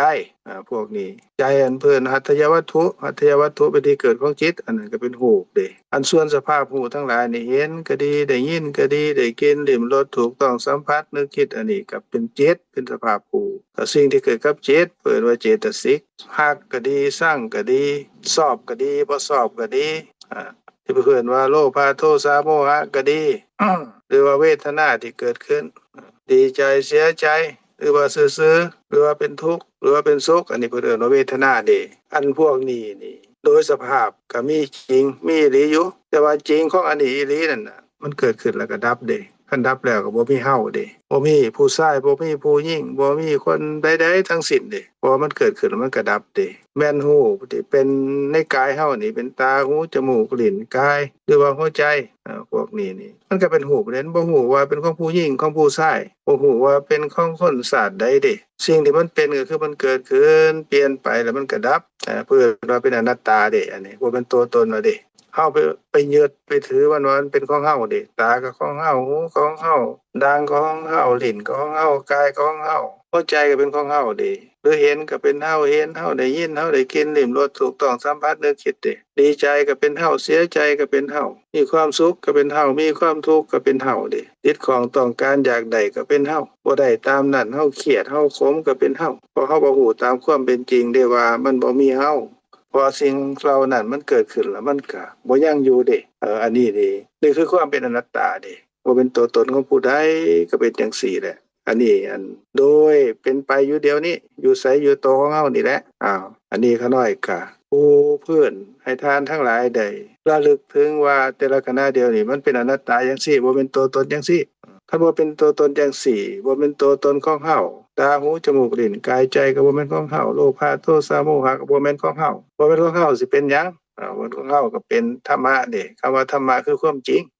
ก็คือธรรมะบ่จริงจังได๋จริงก็คือว่ามันเกิดขึ้นแล้วมันก็ดับเด้บ่เหลืออยู่ตัวคันมันดับแล้วนี่มันบ่ยังแล้วมันเบิดไปแล้วมันหายไปแล้วมันบ่เหลืออิหยังอยู่แล้วมันสิเป็นอัตตาตัวตนเป็นของผู้นั้นผู้นี้เป็นของผู้หญิงผู้ชายเป็นของทานของขาน้อยของผู้นั้นผู้นี้บ่ได้มันก็ต้องเป็นธรรมะคือความจริงอันนี้นะเดี๋ยวนี้ก็เป็นจังซี่หมดซุผู้ซุคนเด้ทอกันหมดบ่มีผู้ใดหลายกว่าไผเด้ก็เป็นจังซี่แหละอันเห็นเกิดขึ้นแล้วก็เป็นอนัตตาคือว่างเปล่าเพราะว่ามันดับไปแล้วเด้ถ้าได้ยินล่ะได้ยินก็เกิดขึ้นดับไปก็ว่างเปล่าเด้ได้กินเกิดขึ้นก็ดับไปดับไปแล้วมันก็ว่างเปล่าเป็นอนัตตาบ่เป็นตัวตนเด้คันฮู้รสล่ะเอากินแซ่บฮู้รสมันแซ่บมันบ่แซ่บเกิดขึ้นแล้วมันก็ดับไปเด้ดับไปแล้วมันยังบ่ยังมันสิเป็นอัตตาบ่เป็นอัตตาบ่เป็นตัวตนเด้เป็นเฮาของเฮาตัวตนของเฮาบ่เอ้ามันบ่มีแล้วมันเกิดขึ้นดับแล้วมันสิเป็นของเฮาจังได๋เป็นตัวตนของเฮาจังได๋สิเที่ยงแท้อยู่คือเก่าหม้องเก่าอยู่จังได๋มันเกิดขึ้นแล้วก็ดับไปถูกต้องสัมผัสทางกายก็คือกันมันเกิดขึ้นแล้วมันก็ดับคิดนึกเรื่องราวทางใจเกิดขึ้นแล้วก็ดับทั้งหกทางนั่นแหละเกิดขึ้นแล้วก็ดับไปอันนึงเกิดขึ้นดับไปอันใหม่จะเกิดขึ้นได้เด้อันใหม่เกิดขึ้นก็แสดงว่าอันเก่าดับไปแล้วเด้อันใหม่เกิดขึ้นอีกดับไปแล้วการเก่าน่ะอันเก่าที่ก็ผ่านอันเมื่อกี้เนี่ยมันเกิดขึ้นเมื่อกี้นี่มันก็บ่ยังอยู่มันก็ดับไปแล้วเด้มันสิวนเวียนอยู่จังซี่แล้วเบิดมื้อเบิดเว้นก็แสดงว่าเป็นอนัตตาเบิดมื้อเบิดเว้นเด้บ่มีหยังยังอยู่คำว่าอนัตตาแปลเพิ่นเอิ้นว่าบ่แม่นตัวตนแปลว่าบ่แม่นตัวตนบ่เป็นตัวตนบ่แม่นสัตว์บ่แม่นบุคคลบ่แม่นสิ่งหนึ่งสิ่งใดเพราะมันบ่มีแล้วสิเป็นเฮาของเฮาตัวตนของเฮานั่นคันเฮาไปยึดไปถือเอาตามชื่อตามสมมุติซื่อๆเป็นเฮาตัวตนของเฮานั่นนี่พอเฮาบ่ฮู้ตามความเป็นจริงเด้มันถูกปกปิดด้วยความบ่ฮู้โดยการบ่พิจารณาไตร่ตรองโดยการบ่ได้ฟังโดยการบ่ได้กันบ่ได้กรองความเข้าใจก็บ่เกิดขึ้นเด้เฮาเห็นตั้งแต่อันความเป็นอัตตาตัวตนความเป็นอัตตาตัวตนที่มันเกิดขึ้นนั่นนี่เฮาเห็นจังซั่นเห็นตามที่เฮายึดมั่นถือมั่นเด้ยึดมั่นถือมั่นในซื่อนั่นแหละว่าเป็นจังซั่นอีหลีแต่ความเป็นจริงแล้วแต่ละขณะเดียวนี้นั่นมีตั้งแต่สภาพธรรมเท่านั้นเด้ทอกันหมดเปิ้นว่าเป็นอนัตตาแต่ว่าความจริงอันนี้เฮาสิฮู้ได้มันมีอยู่2แบบเด้แบบหนึ่งเป็นความจริงที่เปิดเผยเฮ็ดให้เฮาฮู้ได้อันนึงเป็นความจริงที่ปกปิดเฮาบ่พิจารณาบ่ไตร่ตรองเฮาก็บ่เห็นถูกปกปิดไว้อย่างเฮากำลังร่วมกันอยู่นี่ร่วมกันเรื่องอันกินร่วมกันเรื่องอันฮู้รสทางลิ้นคันเฮาเว้าร่วมกันเมื่อกี้ตามที่เขาน้อยเว้านั่นว่าฮู้รสทางลิ้นเกิดขึ้นแล้วมันก็ดับหลังจากนั้นคันเฮาอยากอีกความอยากอันนั้นนี่ตามที่นานท่องเสงเพิ่นเว้าความอยากอันนั้นเป็นโลภะเด้โลภะภาษาบาลีเป็นสิ่งที่เกิดกับจิตแต่ภาษาเฮาเอิ้นว่าอยากกินอีกขณะที่รสปรากฏทางลิ้นว่าแซ่บมันต้องดับไปก่อนเด้จังสิมีความอยากเกิดขึ้นเพราะว่าจิตฮู้อารมณ์ได้ทีละขณะบ่ได้ฮู้พร้อมกันทั้ง2ทางในทางเดียวกันนั่นทั้ง2อย่างเด้ฮู้ได้แต่ละทางแต่ละอย่างเท่านั้นเด้อย่างหนึ่งดับไปแล้วอย่างใหม่จึงฮู้ได้เฮาแซ่บรู้สึกว่าแซ่บเกิดขึ้นแล้วก็ดับอยากอีกความอยากอันนั้นนี่มันเกิดแสดงว่าอันความแซ่บรสในรสชาตินั่นมันดับไปแล้วเด้ความอยากเกิดขึ้นต่อมาบัดทีนี้เฮาก็กินอีกขณะที่เฮาเอามือไปจับอาหารนั่นมันก็เป็นคนละขณะกับความอยากเด้ความอยากดับไปแล้วตอนนี้ก็ไปสัมผัสอาหารเด้อันนี้ก็เป็นการหูสัมผัสทางกายแล้วบัดทีนี้เอาอาหารมาใส่ปากมาใส่ลิ้นถึกกับอาหารแล้วรู้สึกว่าแซ่บอีกมันก็คนละขณะเด้ตอนกายเฮาไปสัมผัสกับอาหารมันดับไปแล้วความแซ่บในรสที่ปรากฏทางลิ้นจึงเกิดขึ้นเด้บัดนี้เฮาอยากอีกแสดงว่ารสนั้นมันดับไปแล้วเฮาจึงสิมาคิดว่าอยากโลภะความติดของเกิดขึ้นอีกก็วนอยู่จังซี่คันบ่พิจารณาเฮาก็บ่เห็นได้ว่ามันแต่ละอย่างที่เกิดขึ้นก่อนหน้านั้นนี่มันดับไปแล้วมันก็บ่ยังอยู่แล้วมันก็ต้องเปลี่ยนไปจากเก่าเด้เพราะว่ามันบ่ยังอยู่เกิดขึ้นก็ดับไปเปลี่ยนไปจากเก่านั่นแหละจึงเป็นอนัตตาบ่เป็นตัวตนเด้แต่ว่าคันเฮาบ่พิจารณาก็บ่เห็นอันนี้เป็นความจริงอันถูกปกปิดไว้เราต้องพิจารณากันก่อนอันนี้มีคำถามว่าบ่แม่นขะน้อยจังได๋ก็นั่งกินอยู่นี่เด้กินแล้วกินอีกนี่แซ่บแล้วแซ่บอีกอยู่นี่ ว่ามันขน้อยจังไดอันนี้หมู่ขน้อยก็กินก็แซ่บคือกันนี่ต่างคนก็ต่างแซ่บนี่เป็นอัตตาตัวตนมันเห็นว่าเป็นอนัตตาจังไดล่ะที่ท่านว่านั่นอันนั้นก็แม่นอยู่แม่นตามที่เฮาบ่ได้พิจารณาไตร่ตรองบ่ได้เห็นตามความเป็นจริงก็เห็นแต่ว่าเป็นเฮาเป็นของเฮาตัวตนของเฮาของหมู่เฮาอันนี้เป็นอาหารอันนี้เป็นของแซ่บอันนี้เป็นของควรที่กินแล้วกินอีกอันนี้มันก็เป็นฝ่ายของเฮาเด้ฝ่ายของเฮาหมายความว่าจังได๋ฝ่ายในการเป็นอัตตาตัวตนตัวมันมีอยู่2ฝ่ายเด้ฝ่ายพวกเฮาก็คือฝ่ายที่เป็นอัตตาตัวตนมีเฮามีของเฮาตัวตนของเฮาของผู้นั้นผู้นี้ของสัตว์ของบุคคลนี่อันนี้ฝ่ายหนึ่งเด้ออีกฝ่ายหนึ่งฝ่ายความจริงฝ่ายความจริงเพิ่นว่าเป็นอนัตตาเพราะหยังเพราะว่ารสที่มันเกิดขึ้นกับลิ้นนั่นมันก็เกิดขึ้นแล้วก็ดับเด้บ่เหลืออยู่ตัวเพิ่นกินอีกก็ดับอีกเด้โอ้รสอีกก็ดับอีกเด้มันคืออยากเกิดขึ้นแล้วก็ดับคือกันขณะมือไปจับอาหารมาใส่ปากมือไปจับอาหารนั่นเป็นการรู้สิ่งที่กระทบทางกายเกิดขึ้นแล้วก็ดับเด้ก็วนอยู่จังซี่แหละการเฮาพิจารณาการกองจังซี่ก็เห็นความจริงว่ามันเป็นอนัตตาบ่เป็นตัวตนอันนี้ก็เว้าโดยรวมๆให้ท่านทั้งหลายได้ฟังก่อนว่ามันมีอยู่2ฝ่ายฝ่ายหนึ่งฝ่ายความเป็นเฮาเป็นสิ่งที่เที่ยงเป็นสุขเป็นอัตตาตัวตนของเฮาของเขาเว้าอยู่นี่ผู้ใดเว้าก็มันก็น้อยเว้าฟังเป็นผู้ใดฟังก็เป็นท่านทั้งหลายฟังอันนี้ก็เป็นฝ่ายของพวกเฮาเด้ฝ่ายของการบ่ฮู้ความเป็นจริงของสภาพธรรมที่พระพุทธเจ้าเพิ่นแสดงไว้นั่นก็คือว่าแต่ละขณะนี้บ่มีเฮาเพราะหยังเพราะว่าอิหยังก็ตามที่เกิดขึ้นทางตาก็ตามทางเห็นรูปก็ตามทางหูได้ยินเสียงก็ตามทางดังได้กินก็ตามทางลิ้นหูรสก็ตามทางกายหูทุกสิ่งที่กระทบสัมผัสร้อนเย็นก็ตามทางใจท่านสินึกคิดถึงเรื่องราวต่างๆก็ตามแต่ละทางเกิดขึ้นแล้วก็ดับคันดับแล้วก็บ่ยังอยู่เป็นอนัตตาคันทานห้ามได้ว่าคันใดหูรสทั้งลิ้นแซ่บๆนี่แหละให้ยังอยู่จังซี่ตลอดไปท่านบังคับได้ก็เป็นอัตตาเด้อนัตตาเป็นตัวตนอยู่ภายใต้อำนาจของท่านทั้งหลายบังคับให้มันยังอยู่อย่างสั่นตลอดไปแล้วก็อันใดบ่แซ่บก็อย่าช่วยให้มันเกิดแล้วก็แซ่บอยู่จังซี่บ่แปลงบ่เปลี่ยนบ่แปลงคันใดก็เป็นอัตตาเด้คันบ่ได้ก็เป็นอนัตตาแต่ว่าบ่เป็นจังซั่นแต่ละทางที่เกิดขึ้นในตัวของเฮานี่แหละเบิดมื้อเบิดเว้นนี่ก็บังคับบ่ได้จักอย่างเด้บังคับให้อันใดเกิดขึ้นก็บ่ได้มันเกิดขึ้นของมันเองเกิดขึ้นแล้วมันก็ดับบ่เหลืออยู่ตอนแรกบ่มีต่อมาก็มีความรู้สึกเกิดขึ้นแล้วก็ดับแล้วก็บ่ยังอยู่ก็วนเวียนอยู่จังซี่เด้นี่แหละคือความเป็นอนัตตาแต่ว่าคันเฮาบ่พิจารณากันกองเฮาก็บ่เข้าใจความจริงว่าแต่ละขณะนี่บ่มีเฮาบัดทีนี้อันที่เฮาล้มกันอยู่นี่อันเพิ่นยกเรื่องของภัททาลิกสูตรที่พระพุทธเจ้าเพิ่นตรัสเพิ่นแสดงเกี่ยวกันกับการฉันอาหารเพราะว่าฉันอาหารนั่นคันฉันอาหารแล้วก็คันฉันมื้อเดียวอาพาธก็น้อยคือโรคาพยาธิก็น้อยร่างกายก็เบากระปรี้กระเปร่ามีความผาสุกอันนี้หมายถึงภิกษุเด้สำหรับภิกษุนั่นเพิ่นก็บัญญัติพระวินัยว่าตั้งแต่เช้าฮอดเที่ยงนี่ฉันอาหารได้คันเลยเวลาเที่ยงไปแล้วเพิ่นว่าเป็นเวลาวิกาลบ่เป็นการที่ฉันอาหารได้ตั้งแต่ฮอดเลยเที่ยงไปแล้วจะฮอดมื้อเช้าคันฉันก็เอิ้นว่าเป็นการล่วงละเมิดพระวินัยเด้พระพุทธเจ้าเพิ่นก็ปรับอาบัติตัวปรับโทษไว้ว่าเป็นอาบัติปาจิตติเป็นการกระทำที่บ่ถูกต้องเป็นไปในส่วนอกุศลสำหรับพระเด้แต่ว่าในกรณีนี่มีพระภิกษุท่านภัททาลินี่เพิ่นบอกว่าเพิ่นฉันน้อยๆบ่ได้ดอกหรือว่าฉันมื้อเดียวก็คือสิบ่ได้เพราะว่าเพิ่นลำบากเพิ่นก็วนก็วายในส่วนเหล่านี้แต่ว่าพระพุทธเจ้าเพิ่นก็ตรัสว่าคันเธอฉันมื้อเดียวบ่ได้ก็คันเข้าถวายอาหารยามมื้อเช้าบ่ทันถึงยามบ่ทันถึงเลยเที่ยงเธอก็ฉันได้อีกบ่เป็นหยังก็อาหารนั้นเธอนำไปแล้วก็เธอไปฉันอีกได้อยู่นะก็หมายความว่าสิฉันจักเทื่อก็ได้ตั้งแต่เช้าฮอดเที่ยงก็บ่ปรับอาบัติเป็นสิ่งที่บ่มีโทษอีหยังก็เพื่อที่เฮ็ดให้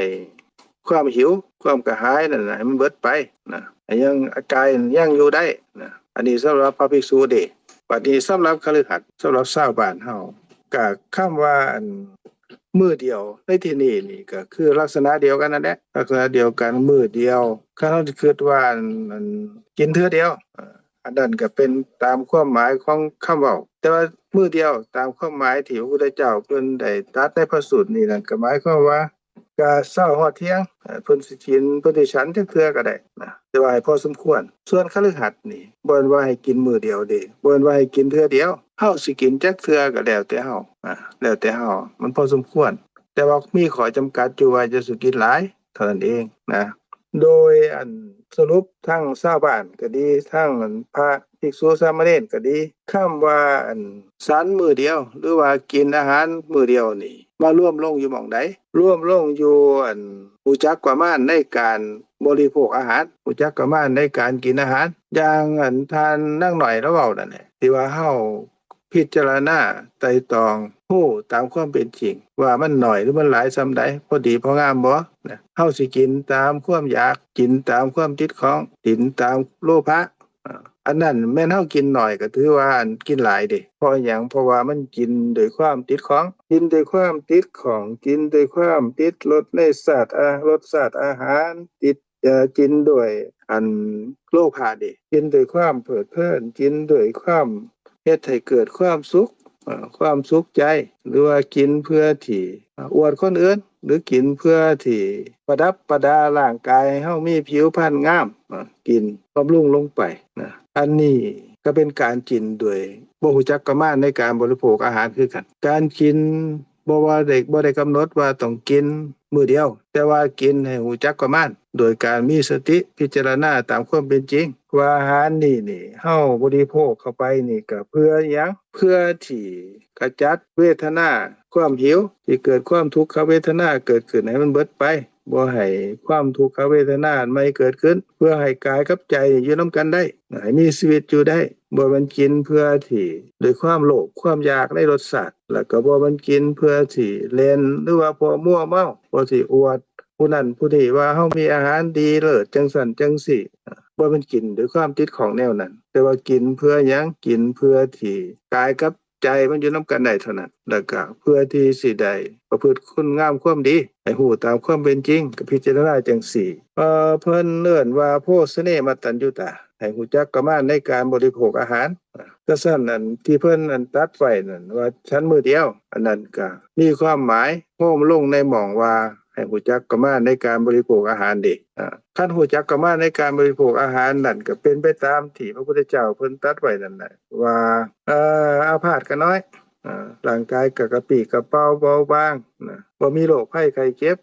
อันนี้เป็นอานิสงส์เด้เป็นผลตามที่เว้ามานี่ทั้งคฤหัสถ์ก็ดีชาวบ้านเฮาก็ดีทั้งพระก็ดีก็มาโฮมลงหม้องว่ารู้จักประมาณในการบริโภคอาหารคือมีสตินั่นแหละสติว่ารสชาตินี่มันก็ปรากฏแค่ลิ้นเท่านั้นปรากฏแล้วมันก็ดับไปเลยนั่นไปก็มีจริงๆเลยลงไปฮอดกระเพาะอาหารเลยลงไปจนครับจนทายออกมาอีกก็เป็นคนละอย่างกันอันนี้คันเฮาสิพิจารณาว่าอาหารนี่มันก็เป็นรูปอันนึงเด้คำว่ารูปแปลว่าบ่ฮู้อิหยัง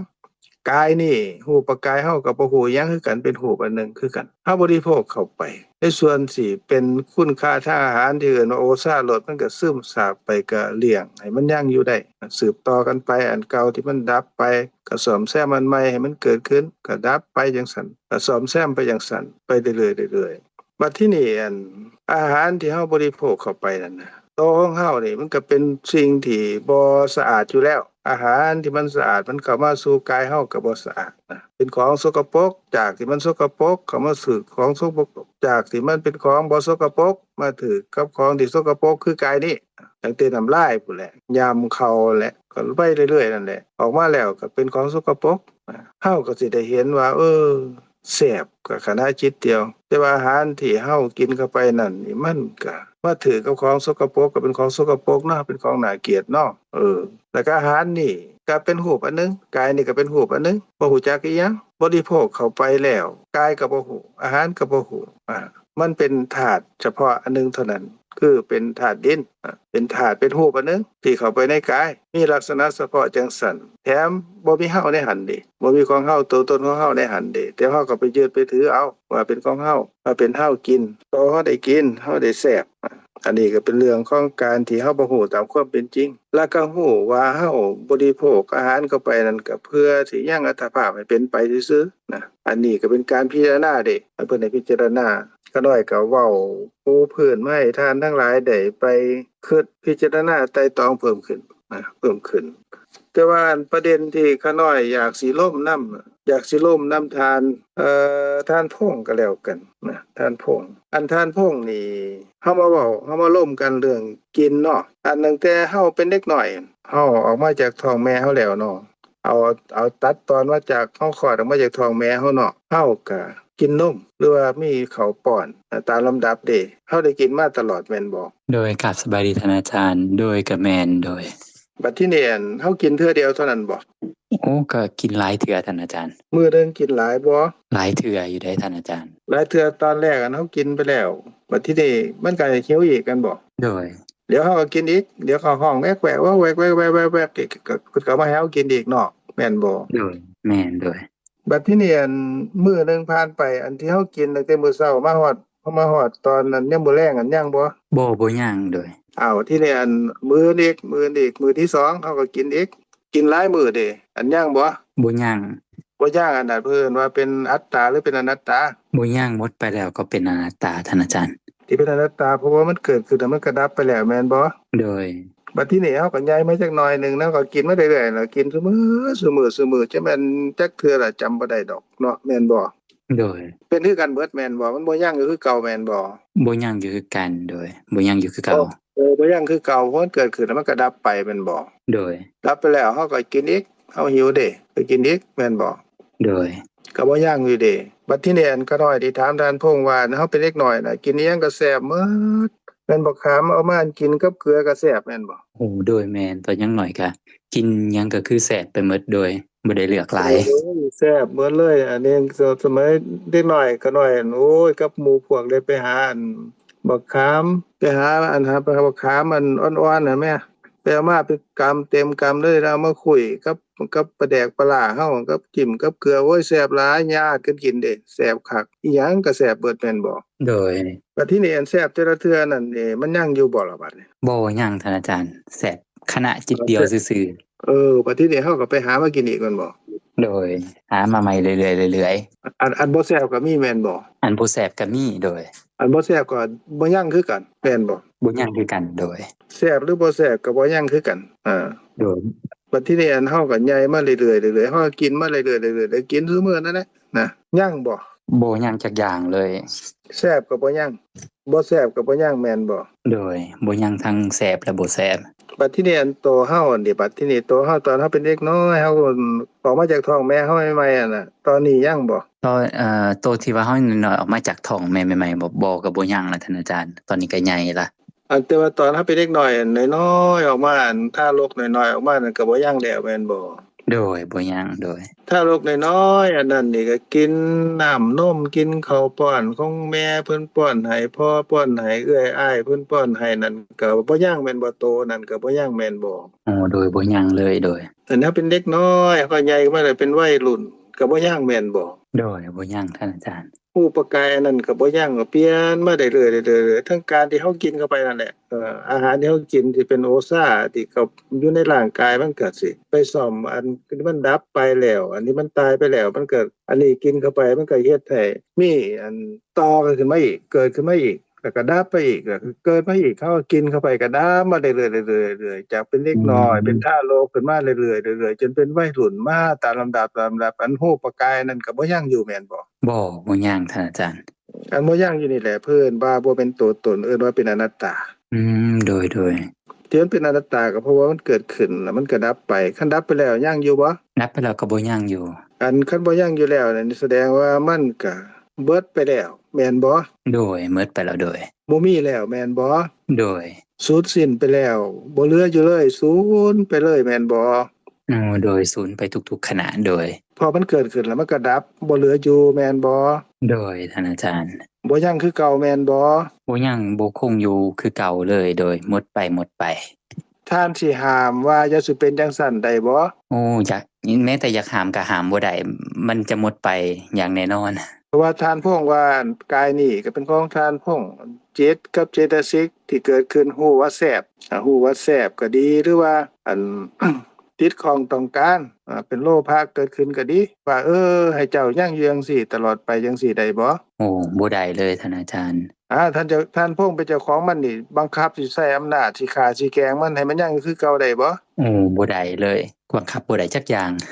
คันบังคับบ่ได้จังซั่นเพิ่นว่าเป็นอนัตตาดิเพิ่นสัมบัญญัติชื่อคำว่าเป็นอนัตตาบ่แม่นตัวตน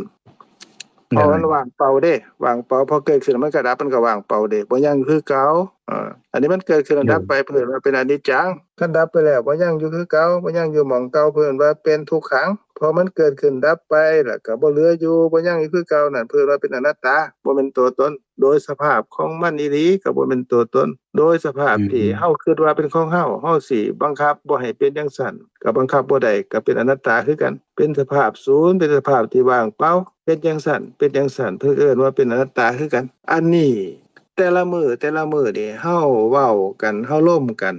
มาจนฮอดนี่แหละตอนเฮาเป็นผู้ใหญ่นี่แหละเอาซุมื้อนี่แหละมื้อเช้านี่ทานพงมันได้กินข้าวกินน้ำบ่โดยได้กินโดยตอนนี้ยังบ่โอ้บ่ยังล่ะ รสชาติอันนั้นยังแซ่บอยู่บ่หรือบ่แซ่บยังอยู่บ่บ่ยังเลยโดยอันทานอันกินอาหารตั้งแต่มื้อเช้านี่มาฮอดตอนนี้ท่านได้กินจักเทื่อแล้วโอ้ได้กิน2เทื่อท่านอาจารย์เทื่อแรกยังบ่บ่ยังเทื่อที่2ยังบ่ก็บ่ยังเช่นเดียวกันโดยท่านแซ่บตอนนั้นยังบ่บ่ยังท่านแซ่บตอนที่2ยังบ่หมดไปแล้วท่านอาจารย์บ่เหลือเลยแม่นท่านสิบริโภคหรือว่าสิกินเดียวนี่อันแซ่บเกิดขึ้นขณะนี้เดียวนี่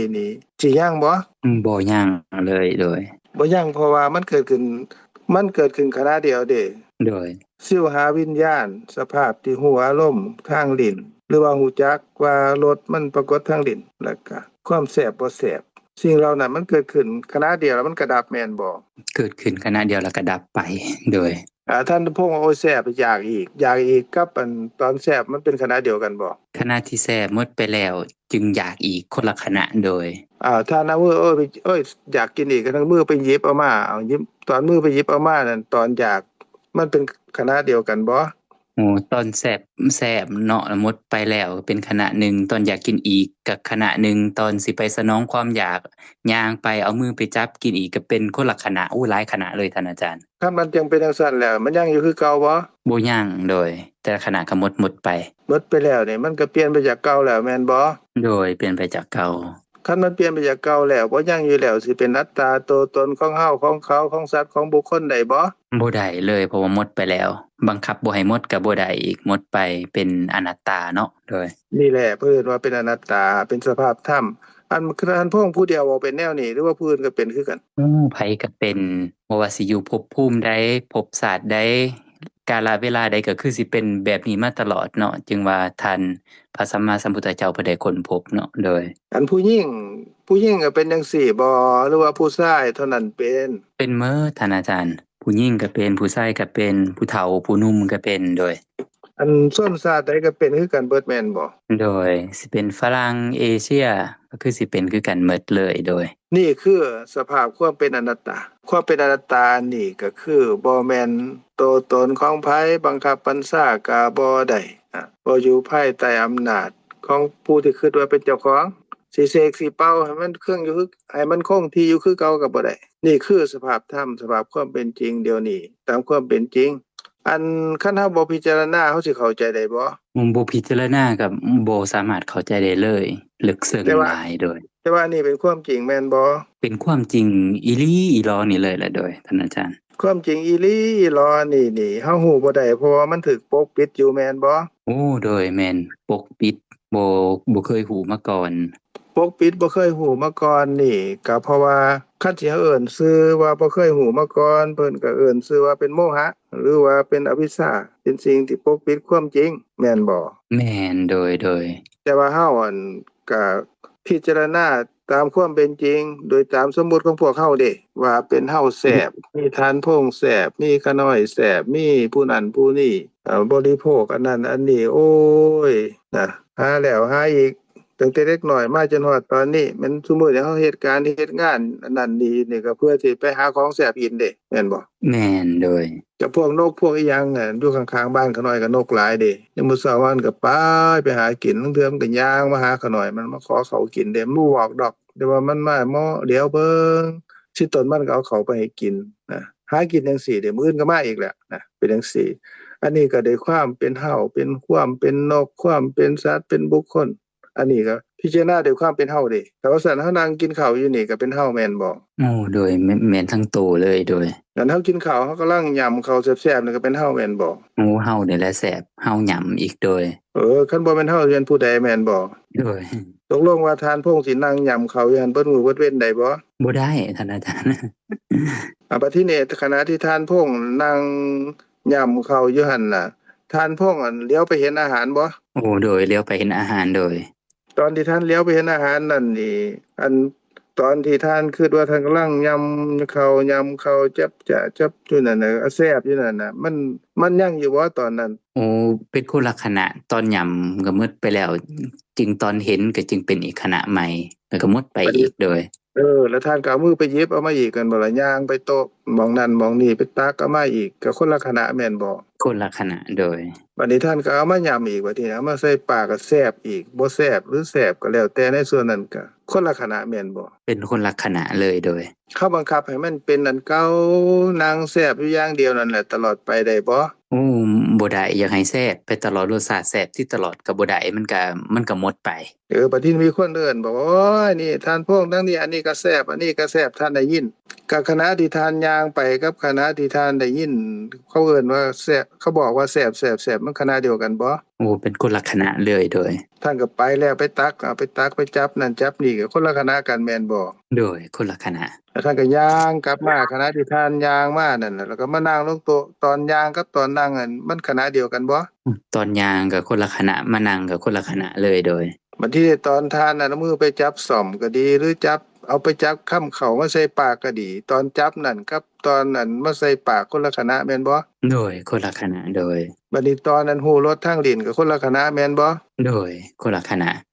ก็นั่นแหละคือว่ามันบ่ยังอยู่คือหม้องเก่าเพิ่นว่าเป็นอนัตตาหั่นซั่วเฮานั่งกินข้าวนั่งอยู่หม้องนี้ก็ข่อยนั่งอยู่นี่ก็บ่แม่นข่อยได้จังได๋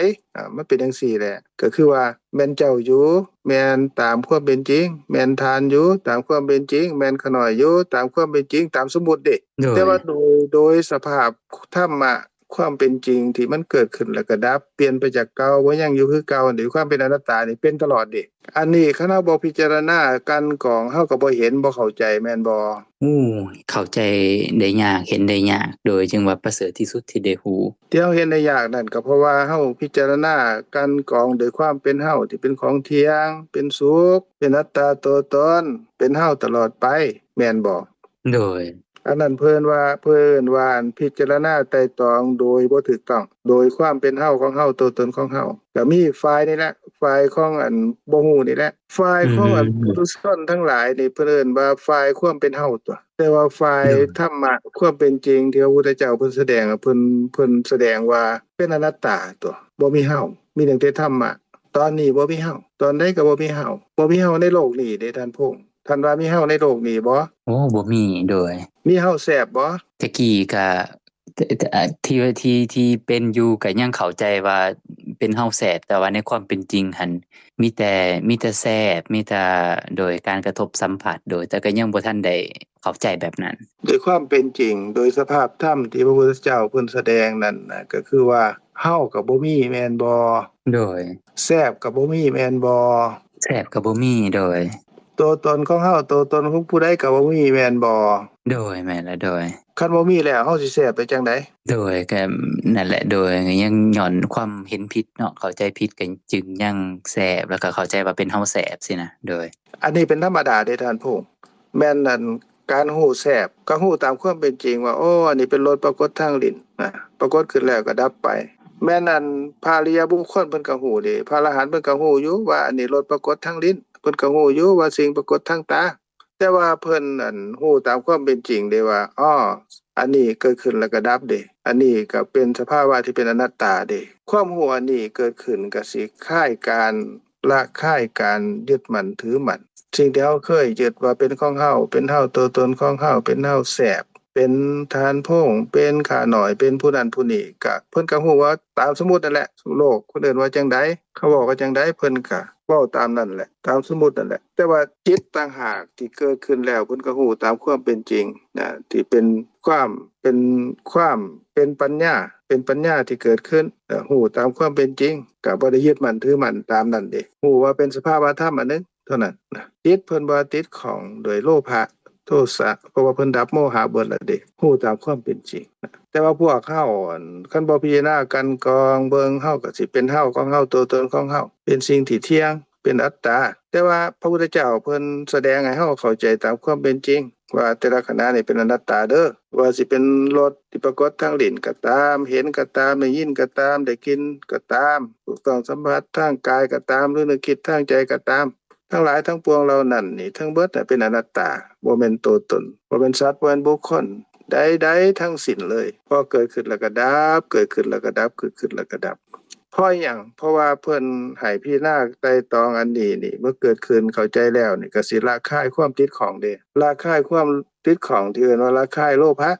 ความติดของพอฮู้ตามความเป็นจริงได้ว่าเป็นอนัตตาโลภะก็เป็นอนัตตาฮู้ตามความเป็นจริงแล้วก็สิคายการยึดมั่นถือมั่นโดยความเป็นเฮาของเฮาตัวตนของเฮาได้ตามลำดับตามดับความติดของก็ดีบ่ได้ตามความติดของโทสะเกิดก็ดีก็สิค่อยลดลงทีละเล็กทีละน้อยทีละเล็กทีละน้อยก็สิฮู้ตามความเป็นจริงนั่นแหละว่าแต่ละขณะนี่เป็นอนัตตาเป็นอนัตตาโดยสมมุติแต่ว่าเป็นอนัตตาโดยสภาพธรรมที่เข้าใจได้ก็ต้องพิจารณากันกองทีละเด็กทีละหน่อยทีละเล็กทีละน้อยพระสูตรทั้งหลายทั้งปวงที่พระพุทธเจ้าเพิ่นแสดงนั่นบ่ว่าสิเป็นเรื่องของการฉันมื้อเดียวของพระก็ตามของโยมก็ตามในส่วนเหล่านี้ก็รวมลงอยู่ในความเข้าใจถูกความเห็นถูกให้รู้จักประมาณในการบริโภคสติระลึกรู้ตามความเป็นจริงว่าเป็นอนัตตาว่าเป็นอัตตาตัวตนของผู้ใดก็สิละคายได้ตามลำดับไฟความอยากคือโลภะก็สิค่อยๆหมอดลงเด้ที่บ่ได้กินตามแสบไฟคือโทสะก็สิค่อยหมอดลงเด้เพราะว่าอันน้ำคือปัญญาความเข้าใจถูกความเห็นถูกนี่ค่อยดับลงไปความเย็นก็สิเพิ่มขึ้นอันนี้โลภะเกิดก็ตามโทสะเกิดก็ตามเพราะว่าเฮาบ่ฮู้ตามความเป็นจริงว่าแต่ละขณะนี้เป็นอนัตตาบ่ฮู้ตามความเป็นจริงปกปิดบังอยู่นั่นน่ะเป็นโมหะหรือว่าเป็นอวิชชาแต่ความเป็นจริงแล้วแต่ละขณะเดียวนี้เป็นสภาพธรรมคือบ่มีเฮาในโลกนี้ก็บ่มีคือกันโลกในที่นี้หมายความว่าจังได๋หมายความว่าโลกทางตาที่เห็นก็ดีได้ยินก็ดีได้กินก็ดีหูรสถูกต้องสัมผัสก็ดีก็เป็นโลกเด้โลกาแปลว่าแตกสลายเด้หรือว่าแตกดับแต่ละทางที่หัวลมนี่เกิดขึ้นแล้วก็ดับก็เป็นอนัตตาตัวบ่มีความเป็นเฮาของเฮาตัวตนของเฮาเลยเด้เป็นอนัตตาทั้งหมดโลกที่ว่านี่ก็บ่มีเป็นอนัตตาความแสบความบ่แสบก็บ่มีเพราะว่าเกิดขึ้นแล้วก็ดับแสบบ่แสบก็เป็นซื่อๆเด้ที่รสปรากฏทางลิ้นก็ปรากฏขณะเดียวจิตหูแล้วก็ดับก็แสดงว่าเป็นโลกอันนึงที่แตกดับไปแล้วบ่เหลืออยู่ทางตาก็ตามเห็นได้ยินได้กินทางลิ้นก็หูรสทางกายถูกต้องสัมผัสทางใจนึกคิดเกิดขึ้นแล้วก็ดับคือแตกสลายไปบ่ยังอยู่ตกลงว่าทั้งเบิดทั้งหลายทั้งปวงนี่มีแต่ความเป็นอนัตตาตัวเป็นสภาพธรรมอันหนึ่งเท่านั้นคันหูตามความเป็นจริงก็สิคายการยึดมั่นถือมั่นคายการติดของต้องการอยากได้ก็สิลดความอ่อนจากความติดของโดยโลภะโทสะโมหะซึ่งเฮาแล่นหาของแสบของนัวนั่นนี่แล่นหาของที่ดีที่งามทางตาก็ดีเสียงก็ดีทางหูทางด่างของเฮาลิ้นรสแสบทางกายถูกต้องกระทบสัมผัสที่ถูกอกถูกใจเปิดเพลินทางใจก็เกิดถึงในสิ่งที่เป็นที่อยากได้ต้องการที่เราเคยเห็นเคยได้ยินได้กินลิ้มรสถูกต้องสัมผัสมาแล้วก็มาเกิดถึงด้วยความเปิดเพลินด้วยความเป็นเฮาของเฮาตัวตนของเฮาแหละก็ยากบุญวายอยู่ตั้งแต่มื้อเช้าฮอดมื้อแลงมื้ออื่นมาก็คือเก่าล่ะนำหาตั้งแต่สิ่งที่อยากได้ทางตาหูจมูกลิ้นกายใจที่ดีที่งามนี่ล่ะก็แล่นอยู่จังซี่ล่ะตลอดชีวิตเด้สะสมไปในที่สุดก็สิ้นสุดจากความเป็นบุคคลนี่ในภพนี้ชาตินี้ก็ไปเกิดใหม่อีกเด้ถ้าเฮาแล่นตามด้วยความบ่ฮู้ด้วยโลภะด้วยความติดของมีโมหะเป็นเหตุเป็นเข้าเป็นมูลเป็นรากเหง้าจังซั่นก็สะสมในจิตแต่ละมื้อนี่เฮ็ดทั้งกายก็ดี คิดทางใจก็ดีเว้าก็ดีก็สะสมไปในส่วนที่เป็นอกุศลกรรมเด้ก็สะสมด้วยโลภะโทสะโมหะในจิต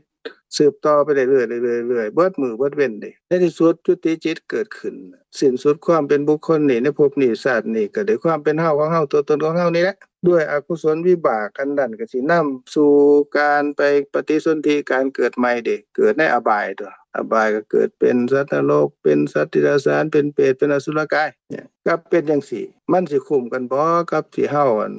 มีชีวิตเกิดมาในโลกนี้แล้วก็สิมาติดของในสิ่งที่ติดของต้องการในรูปในเสียงในกลิ่นในรสในสิ่งที่ถูกต้องสัมผัสทางกายแล้วก็เรื่องราวที่คิดไปแล้วก็เพลิดเพลินยินดีพอใจอยู่จังซี่ตลอดชีวิตแล้วก็จากไปอีกเด้แล้วไปเกิดอีกก็เป็นคือเก่าอีกเห็นได้ยินได้กินลิ้มรสถูกต้องสัมผัสนึกคิดก็สะสมไปอีกแล้วก็ตายแล้วก็เกิดอีกเป็นจังซี่บ่จบบ่สิ้นนี่มันก็เป็นไปด้วยความเป็นอัตตาตัวตนที่เป็นลุยเพลิงลุยไฟแห่งความเกิดความแก่ความตายในวัฏฏะในภพน้อยภพใหญ่เด้อันนี้ก็สิบ่คุ้มกันเด้แต่ว่าพระพุทธเจ้าเพิ่นมีพระมหากรุณาน่ะเพิ่นก็แสดงความจริงให้เห็นความเข้าใจถูกความเห็นถูกว่าแต่ละขณะเดียวนี้มันเป็นอนัตตาบ่มีตัวตนของทานของขน้อยของผู้ใดทั้งสิ้นมีตั้งแต่สภาวะธรรมที่เป็นจริงจังซี่แต่ละขณะเข้าใจจังซี่แล้วนี่เพิ่นว่าเป็นปัญญาความเข้าใจถูกความเห็นถูกความเข้าใจถูกความเห็นถูกอันนี้เกิดขึ้นนั่นก็มีสิ่งที่ดีงามเพิ่นว่าเจตสิกที่ดีงามเกิดกับจิตอีก19อย่างรวมลงแล้วก็คันสิเอิ้นว่าเป็นศีลตามที่น่านท้องเสียงเพิ่นเว้าก็สิเป็นทั้งศีลทั้งสมาธิทั้งปัญญาเกิดพร้อมกันเด้อยู่นำกันส่วนเรานี่คันสิเอิ้นชื่อเพิ่นเอิ้นว่าเป็นกุศลที่ประกอบด้วยปัญญาสะสมในจิตเพิ่มขึ้นเรื่อยๆเรื่อยๆจนจิตสุดท้ายยุติจิตเกิดขึ้นด้วยกุศลวิบากเป็นกุศลที่ประกอบด้วยปัญญานั่นก็เฮ็ดให้ปฏิสนธิในสุคติได้เกิดเป็นคนเกิดเป็นเทวดาใน6สันสันใดสันหนึ่งอันนี้นี่คันเกิดจังซี่แล้วเพิ่นว่าเกิดโดยเหตุ3เด้คือเกิดโดยเหตุของอโลภะความบ่ติดของอโทสะความบ่โกรธแล้วก็เป็นปัญญาเจตสิกที่เกิดพร้อมกันเพิ่นว่าผู้ที่เกิดจังซี่เกิดโดยเหตุ3เกิดโดยเหตุ3ก็เป็นผู้ที่สามารถที่ฟังธรรมะสามารถที่สนใจฟังธรรมะแล้วก็พิจารณากันกองธรรมะสามารถที่เข้าใจได้สามารถที่ละคายโดยการเข้าใจเกิดขึ้นก็ดับความบ่เข้าใจได้ตามลำดับเดแต่ว่าคันเกิดด้วยเหตุอื่นล่ะกุศลคือกันแต่ว่าบ่ประกอบด้วยปัญญาก็เกิดสุขติได้อยู่แต่ว่า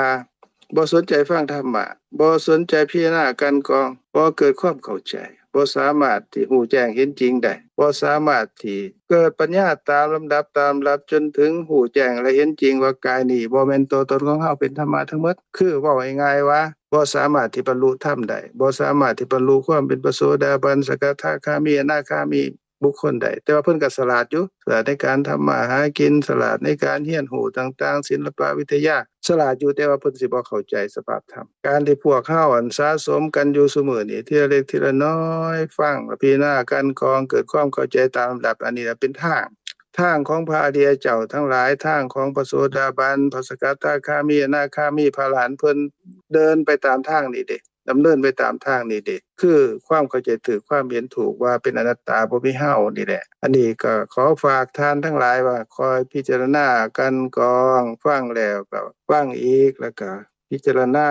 ไตร่ตรองความเข้าใจก็สิเกิดขึ้นทีละเล็กทีละน้อยทีละเล็กทีละน้อยอันนี้แหละเป็นสัมมามรรคเป็นมรรคเป็นทางที่ถูกต้องที่เฮ็ดให้